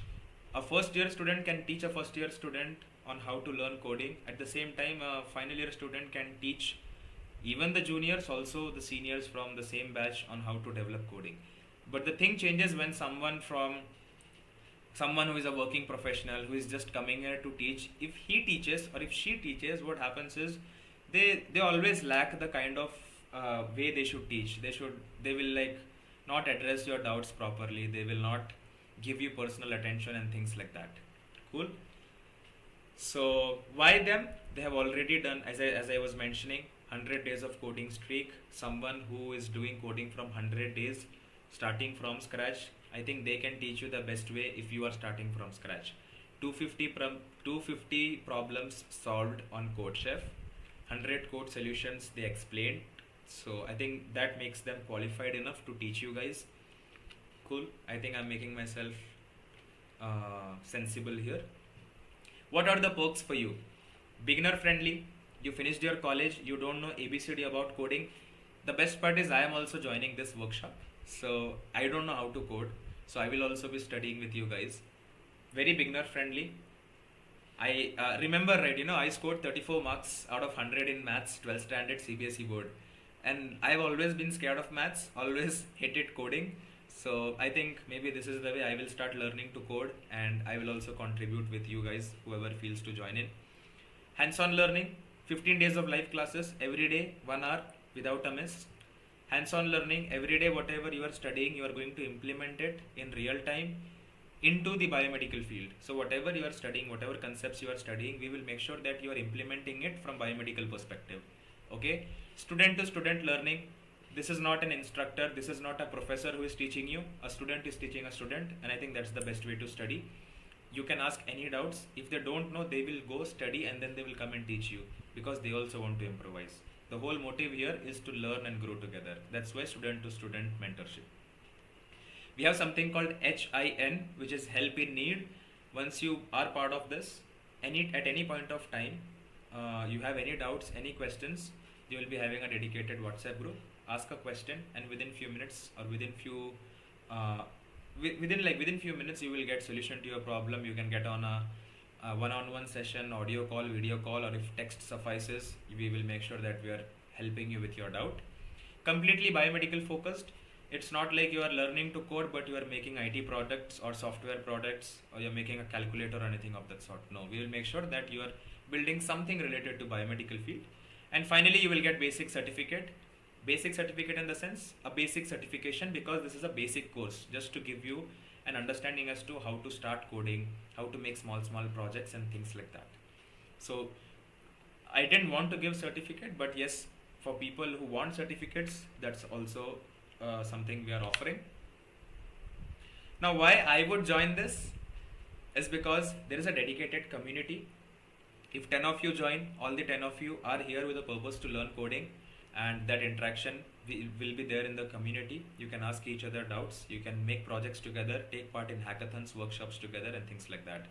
We will have weekly chill sessions wherein we just come on a call, have random conversations, have fun, watch movie, eat food, play games, things like that.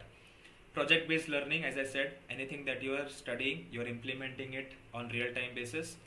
Personalized attention, tests will be there, mock interviews will be there. Free certificate will not be there. Just because you are part of this workshop doesn't mean you will be getting the certificate until and unless you clear the mock interviews and also you clear the tests that you have, and also you would have submitted the assignments that you have had. You will be doing a one major project after 15 days, which can be considered as a mini project in your college if you are in first year. And people who join this, you learn and then you teach others, and when you teach others, you can expect getting paid. All time access to me. You are very much accessible to me once you join this workshop. At any point of time, you are accessible to me directly, accessible to the instructors directly. Start your own, I would say, business. So if you want to convert your project and take it into a final year project and then convert it into a business, we can absolutely help you with that. We will be having a lot of sessions on personal branding, which will help you understand how you can grow your profile on LinkedIn. I started LinkedIn from 0 followers, and 2 days back we hit 3,000 followers on LinkedIn. If I did it, how did I do it? What personal branding stuff did I apply? What is personal branding? These are the things which we'll be including in that. Lifetime access to all the lives. So we will be having these workshops regularly. You can join how much ever times you want. You can join this live, no questions asked. So you can join, you want to join with the next batch again, you can join that without paying any extra fees or anything of that sort.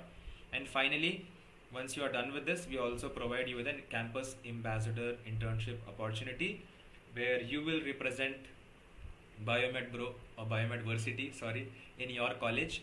We will host workshops and we will establish Biomedversity as a club in your universities, and you will be the face of Biomedversity in your university. So that is what you will get in the end. Eligibility, people who are interested and people who are passionate to learn coding. Biomedical students are preferred. People with zero knowledge are preferred, who don't know anything about coding. Hardworking students, people who are ready to put in 1.5 to 2 hours every day to study coding, who are aspiring big in life, who have big goals in life, who want a good job, want to earn good money.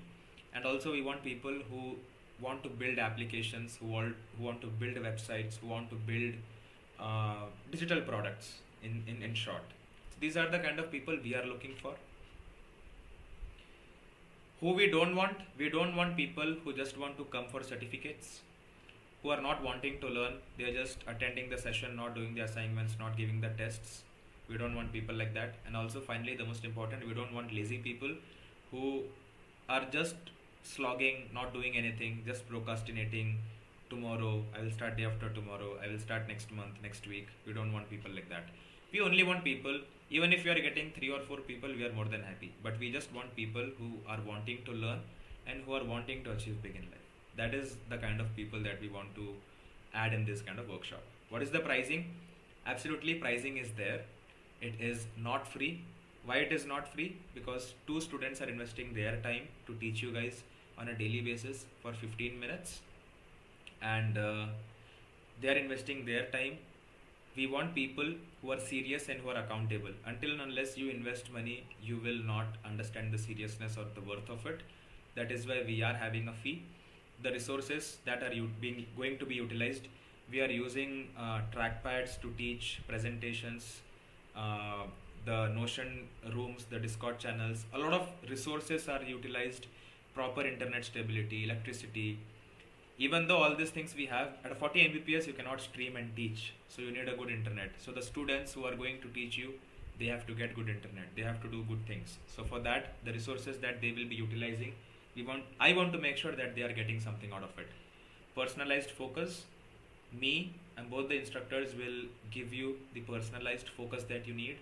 So that is always there, doubt clearance is there, and we will help you grow. We are not just here to finish the 15 days bootcamp. 15 days, if it is not finishing, we will extend it until the time you are confident that yes, basic programming I know. That is the goal. Until and unless you learn, you feel that you are confident, we will stick with you. Even if it's after 15 days, we will be there for you. And finally, why are we charging? Because of the time, the energy and the efforts we are investing for you guys. Now coming back, what is the pricing? Again, what is the fee? So what I want to do is I want to show you guys what exactly is the fees. what I'll do is Python coding course. I will just go to the internet and I will show you guys what is the basic or the average fee for someone who wants to learn coding, because we want to make sure that we are making it accessible for students. It's not just some pre-recorded videos we are giving it. So if you see Udemy, the basic fee or the minimum fee that you have to pay is around 449 rupees, and these are pre-recorded videos. These are not live classes. And if I sort it from the cheapest one also, I will say the cheapest one is 400 bucks. I will take, it's 450, but I will take 400 as the basic fee or the minimum fee for you to learn coding. And which else, edX and all, if you go, you will see 1600, 1700 rupees for getting certified. They're giving you same thing, lifetime access, 9 hours of content, and it is not paid. It is 900 bucks, pre-recorded videos, Python for beginners. So I just wanted to show you guys how much it would cost you if you go outside and do it on your own. But I want you guys to decide what should be a fair price for this. So you guys decide the fee. Our motive is not to make money. Our motive is to make sure that you guys are studying and you guys are learning. So you guys decide the fee. There are very few people on the chat. If you guys can comment, what do you guys think is a fair price for you to be part of something like this? 15 days of classes, starting from zero, teaching you the basics, access to community, 24/7, I would say, doubt clearance support. You are making hands-on projects to implement what you are studying, and followed by bonus content, which is LinkedIn personal branding and things of that sort. So if you guys have any such preferences when it comes to pricing, you can put it on chat. If there are no such things in place, then I will absolutely tell you guys the pricing on the chat. So you guys can if people are watching, how much would you pay for a workshop like this? Even if you will pay, if you think it is not useful, we will cancel this and we will maybe come up with a new workshop or with a new bootcamp which will help you more. But I feel Python is very important for biomedical engineers, and that's why we decided to go with this first. I will wait for few suggestions. How much would you pay? Harish, do we get to learn Python from scratch in the workshop? Yes, we will be starting from zero and we will be studying the basics and we will be finishing with a basic project. Derek says 600. Okay. Few more people. How much would you pay? I just need 2 or 3 responses, and then I will take an average of those and maybe we will decide on the pricing. Meanwhile, how to register? If you are interested, go to the link. There is a link for Python workshop. If you guys can see, you guys can click on that. You can go to the website and you can register. Meanwhile, so that you guys can absolutely do. There is bootcamp registration link. So you can click on that and you can register for this bootcamp. No, I'm sorry. The bootcamp registration is for the biomedical core topics. Don't register on that. So the link will be shared soon because we did not decide the pricing. So I'm just waiting for 1 or 2 more people to respond. Derek says 600 rupees for 15 days workshop. Zayan says 600 rupees for 15 days workshop. Few more people. I think there are 10 to 11 people on the stream. If you guys can quickly tell me what do you guys feel is a fair price. I feel 700 is a lot. That is not something I feel students in first year would be feasible to pay, or even like students in second year or third year of college would pay, because barely they would be getting pocket money, and we obviously won't want them to pay 700 bucks for a 15-day workshop. What do you guys can think? One more person tells the pricing, then maybe I will just tell you guys what we have decided, and if that is fair enough, then we'll fix it. Sean says 600. Okay, cool. So 3 of us, we had a lot of discussion, and when I was in college, paying 600 rupees was not feasible for me, even though we used to pay a lot of money on food, drinks, and pizza, cafe, CCD. So the price that we have decided is 400 rupees for a 15 days of live workshop. 400 is something you guys can afford. Do you think it's worth investing 400 bucks in yourself, in your learning? If yes, drop it on the chat. Or if you feel it should be less than 400, we should keep it 350 or something, feel free. But I feel 400 is a fair deal. 15 days is like half a month. You are getting to talk to your instructors every day, learn Python from scratch, build projects, personalized mentorship, personalized guidance, pre-recorded recorded sessions would be available, lifetime access to all the upcoming workshops. So 400 is what we have decided. If you guys think 400 is a fair deal, put it on the chat as a thumbs up, fair deal, worth joining. Just let us know so that we can maybe finalize the pricing. 500? No, it's fine. So Derek says 500, but yes, we will stick to 400. 400 rupees is what we are deciding on, and that's about it. So that's the pricing. 400 bucks, 15 days of Python programming, starting from scratch. Every day you are learning, every day you are doing practical.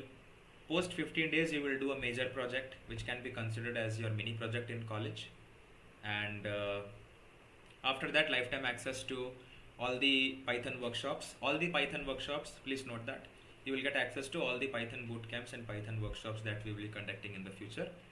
And apart from that, lifetime access to the dedicated community that we will have for Python. And post that, campus ambassador program.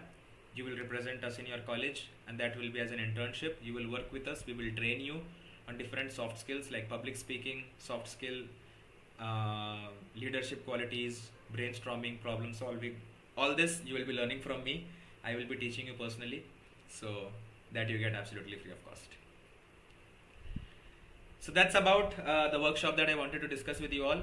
We will be releasing the links for the same tomorrow, or by tomorrow evening, or by tonight. We will check that and we will post it on the group. So be available on the group, and we are not looking for hundreds of students. We are looking for quality 30-35 students who are really interested to learn. If we get 30 students, my goal is to post 15 days, 30 students will be divided into 5 teams, and they will be working on developing a biomedical project, which eventually will be their final year project in college. That's the goal. So we want quality 30 people who are interested to learn, grow, and put in the hard work that is needed. That is about it. And finally, the last and the most important thing, if at all you guys are interested to represent Biomedversity in your college, there is a link in the description which says Campus Ambassador Program. Go and register on that link.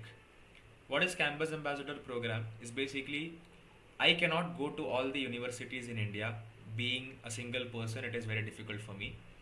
I want people who are interested or who are willing to represent Biomedversity in their colleges. If you are in your college, you become a campus ambassador from Biomedversity. We will give you the merchandise that is required, which is basically the hoodie, the notepad, the basic things which will help you to promote Biomedversity in your college. Second thing, you will host workshops in your college where you will be teaching, and once in 6 months I will also be joining in with you, and we will be doing workshops together in your college. We will be doing personalized mentorship for students in need. We will have a lot of soft skill programs. We will have a lot of hackathons. So you will be the point of contact for me in your college, and everything that needs to be circulated, it will go through you. Now, before you start doing all this, I will personally train you on a lot of things. How to talk to students, how to tell them or how to guide them in the best way possible, how to help them in their career related things, and a lot of things are there which we are not disclosing right now. So if you are interested for anything of that sort, anyone can join. Even if you are in 10th standard, you can join. If we can help people from school, students from school also, and help them to get into biomedical engineering, absolutely fine with it. Not at all a problem. If you are in 10th, 12th, all that we want is you should be someone who is wanting to learn. You should be someone who is wanting to hustle, and you should be someone who is wanting to make good money. So whatever events we conduct in your college or in your school, you will be getting paid for that. And how much you will be getting paid, when you will be getting paid, all that. So there is an interview process for this. Whoever is applying will go through an interview process. We will shortlist the best, and then we will get in touch with you for further proceedings.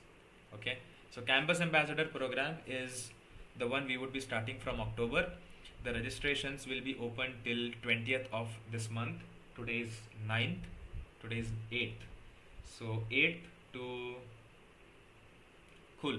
No problem. If possible, you can watch the live again. But yes, this is just the first heads up for you guys that we are having something like this. But if at all you want a detailed video on this, I will be making the same maybe tomorrow or day after. I just need to allocate some time to make that video on Campus Ambassador program, and I will just share it everywhere. So as many students we can get, the more the better. The entire point here is to make sure we are able to reach all the colleges across India, because a lot of interior villages will have some colleges where no one knows about them, right? So we want to reach those kind of people as well, help them with the skills that they need, and eventually help them get placed. That's about it. Today's live was useful, I believe. Link is in the description if you guys want to apply for the Campus Ambassador program. Link is in the description. Go ahead, apply. Harish, I will absolutely make a detailed video on the Campus Ambassador program, and we will see how we can go about it. And Python workshop, if you are in 12th standard, if you are in college, if you are from biomedical domain, you want to join in with your friends, we will be sharing the link on the group tomorrow with the course content and with the registration link. Go through both of these things, and if you feel you want to be a part of it, feel free to register. 400 is the fee. First day class is a demo class. You pay the fee, you register, you attend the first class, and then you decide whether you want to get a full refund or you want to continue with the program. Because we don't want you to invest your money and feel that you have lost your money, you are not liking it or anything of that sort. Always your preference is the first thing. You pay, you attend one class, and then you decide whether you want to continue or not. That is the flexibility we are offering you. Cool. So that's about it, guys.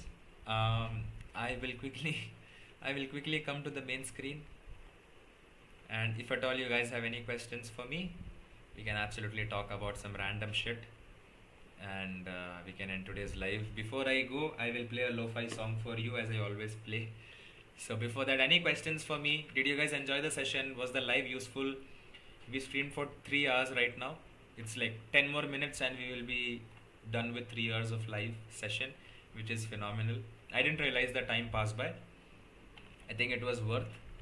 But yeah, wanting to let you guys know that a lot of good things are coming on your way.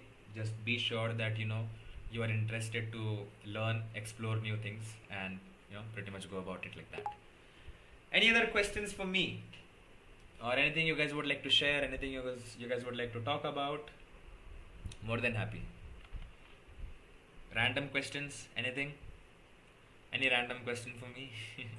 Thank you, bro. Thanks a lot, Bhuvneshwari. So guys, if you guys don't know, Bhuvneshwari, she joins all the live that we do, and she started, I think, Bhuvneshwari, I don't know if I'm correct, you started learning Python after watching the first year roadmap.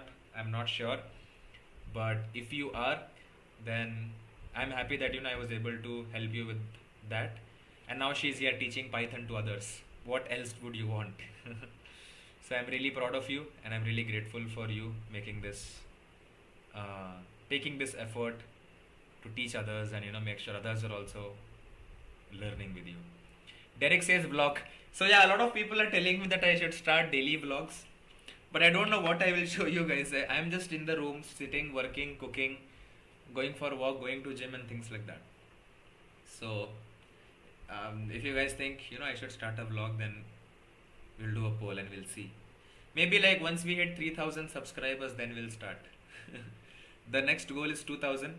We are 1,700 subscribers right now, I feel. So, few more, and then we will start vlogging also.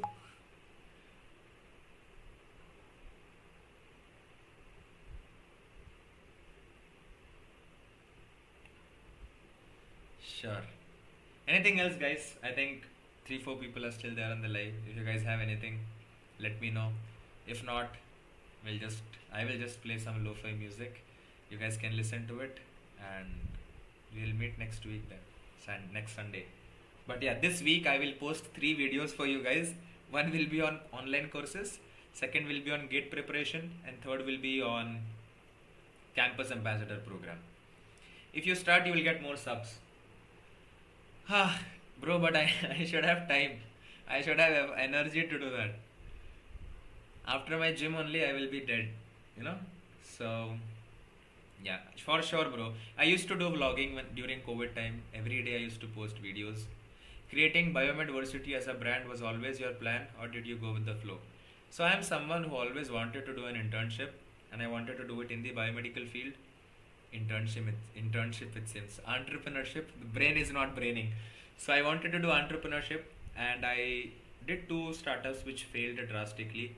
I am someone who likes mentoring, who likes coaching, who likes guiding people, and I feel biomedical is something which is untouched in India.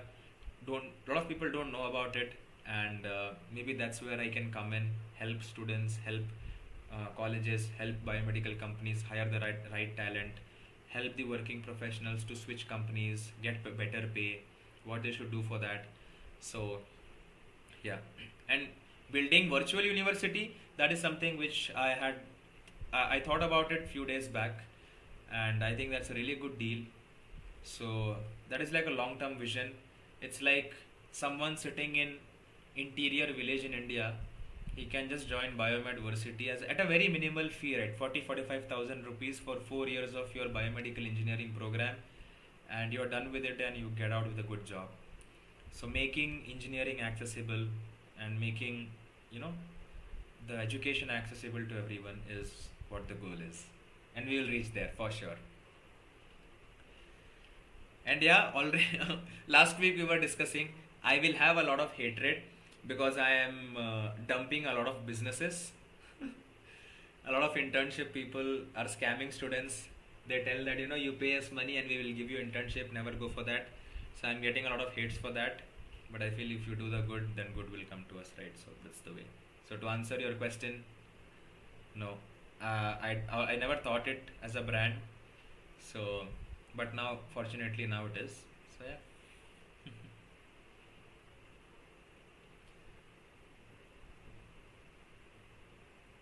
What else? What else? Few more questions, guys. We have 3 hours. I'm like pretty free. So now Kevin will come and we will go for a ride. So yeah, that's the plan. So meanwhile, if you guys have anything to ask, what else? Vlogging, I will consider it. Not now. Let the channel grow a little bit more, and we'll do that for sure. And yeah, that's about it, guys. What else? Any questions? Anything of that sort? If no, then I'm going to play YouTube music.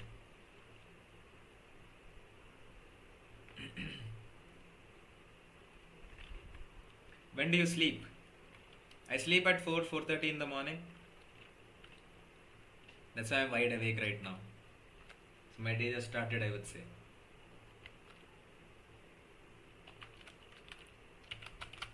Chalo, today we'll listen End of Beginning.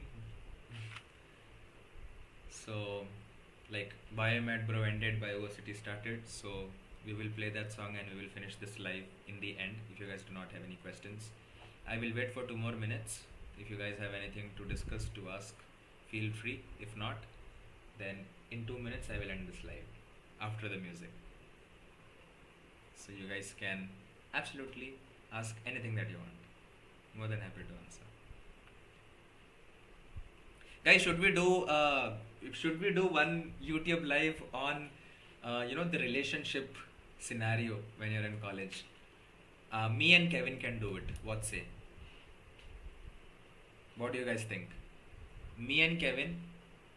What's the 45K program that you mentioned?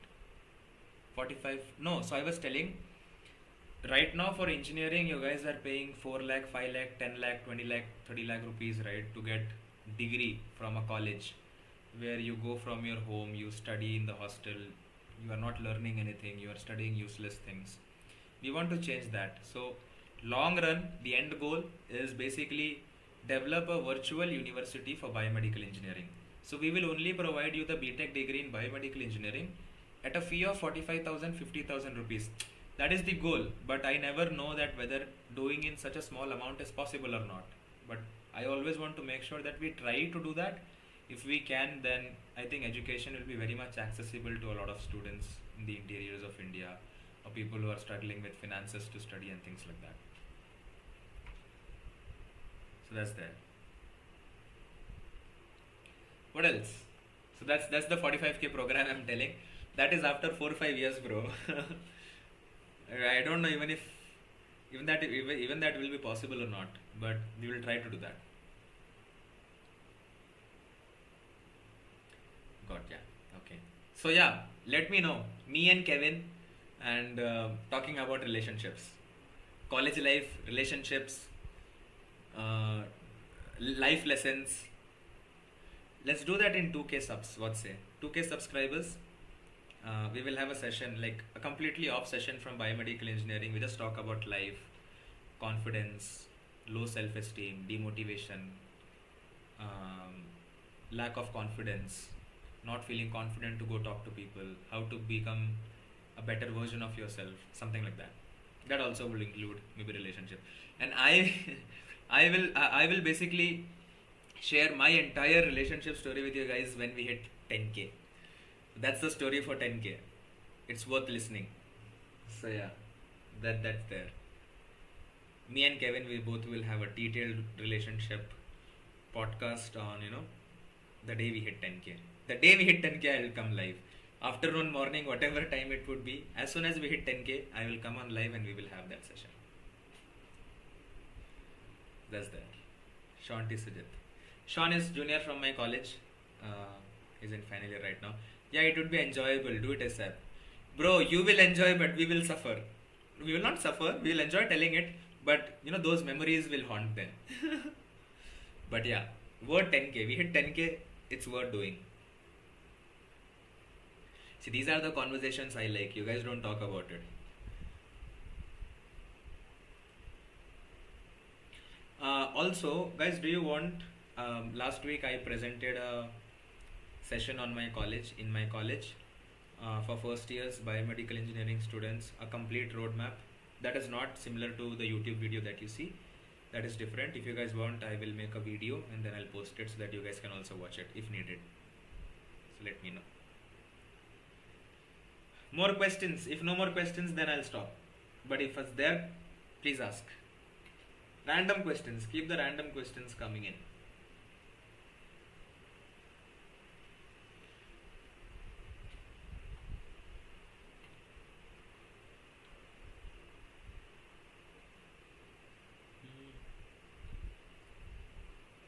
I think no more questions. So, yes, bro.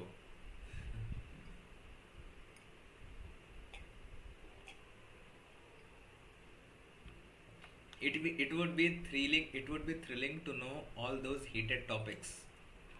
So please do the relationship series. Absolutely. 10K. You help me hit 10K, and I will do that. Bhuvneshwari, how's your gym going? It's going amazing. Fortunately, I'm consistent. And do you speak Tamil? Konjam theriyum. 4 years I was in Tamil Nadu, bro. I couldn't really learn the language. Very confusing. But I understand Tamil. So, yeah, I do understand Tamil. I'm not fluent. I can manage. I can survive. It's like that. How's your gym going? I was coming to that. Gym is going good. 90 days we are doing. I am at 19th day. Tomorrow is the 20th day. Saturday, Sunday was rest. So, all excited to go tomorrow and do the hard work needed in the gym. Shanti Sujit, how was your day? Bro, I'm a loner. I stay alone. So, luckily yesterday my juniors had come from college. So, we were having good time in the night. We were like entire night we were talking. So, I slept late around 4, around 3:34 I slept. Woke up at 9. Went with Kevin for a breakfast. Then I came back home. I was preparing these presentations, cooking food for the lunch, had breakfast, then watched a movie after so long, then went for a walk, came back, prepared dinner, ate dinner, and then I was in the live. That's about it. So social interaction is very less. I rarely get to meet people, so maybe that's why, like, when I meet people I tend to talk a lot. Do you speak Malayalam? Pinne Malayalam സംസാരിക്കുമല്ലോ. I know Malayalam really well, but I have a weird accent that comes. So Malayalam പറയും, മനസ്സിലാവും, പടങ്ങൾ കാണും. So yeah, I know Malayalam. That's correct. Good questions. Do you watch football? I am a die-hard fan of Cristiano Ronaldo. If you are a Messi fan, please unsubscribe my channel and go. Just kidding. But I am a big fan of Cristiano Ronaldo. Big Madrid fan. And yeah, I do follow football, man. What else? See, these questions are so good. I feel like I enjoy answering these kind of questions. Otherwise, it's always biomedical, biomedical. What else? If nothing else, we'll stop. It's 11. I need to go for a ride as well.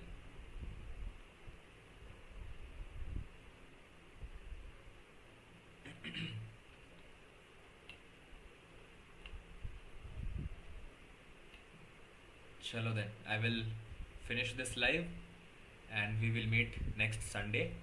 Before Sunday, I will post 3 videos. I promise you all. Make sure you share those 3 videos as much as you can to many students, whoever can get benefited out of it.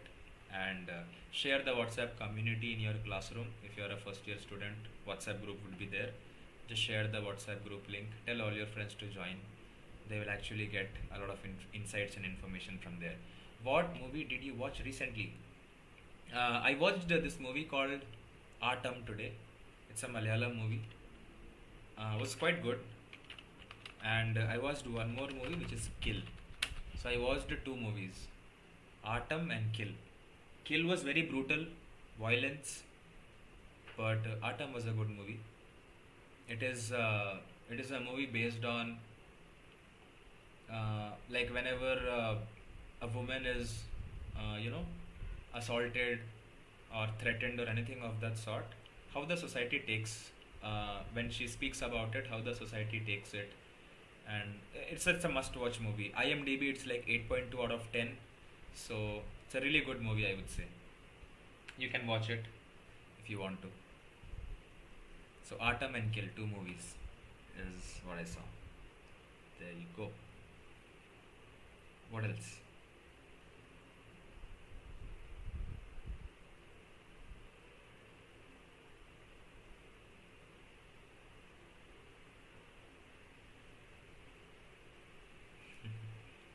I'm just seeing the chats.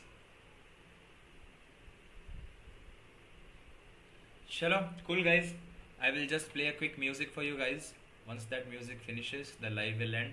I will see you next Sunday. Make sure you learn something new or you have something to share next Sunday when we meet. As soon as I come live, I'll ask you what you guys did this week. Just share something new or exciting that you did in the coming week. And we will see what live we can have on next Sunday. Take care guys. Signing off, it's your Biomed Bro from Biomedversity. I will see you guys next week, next Sunday. And let's see if we can make that session interesting again. Abhishek, I think I'm about to leave. You joined late today. Can I study maths? You want to study maths on this live? If you want, I will play the music. You can just listen to the music and simultaneously study if you want to. If you don't want that, and I can just play the music and we'll finish the live. Bye Harish, good night, sleep well, don't let the bed bugs bite. That I always tell to all my fellow people. Thank you for those movie suggestions. More than happy. Chalo then. Good night guys, sleep well, kill next week, be as productive as possible and make the week the best week of your life. Chalo then, bye bye, signing off. It's your Biomed Bro.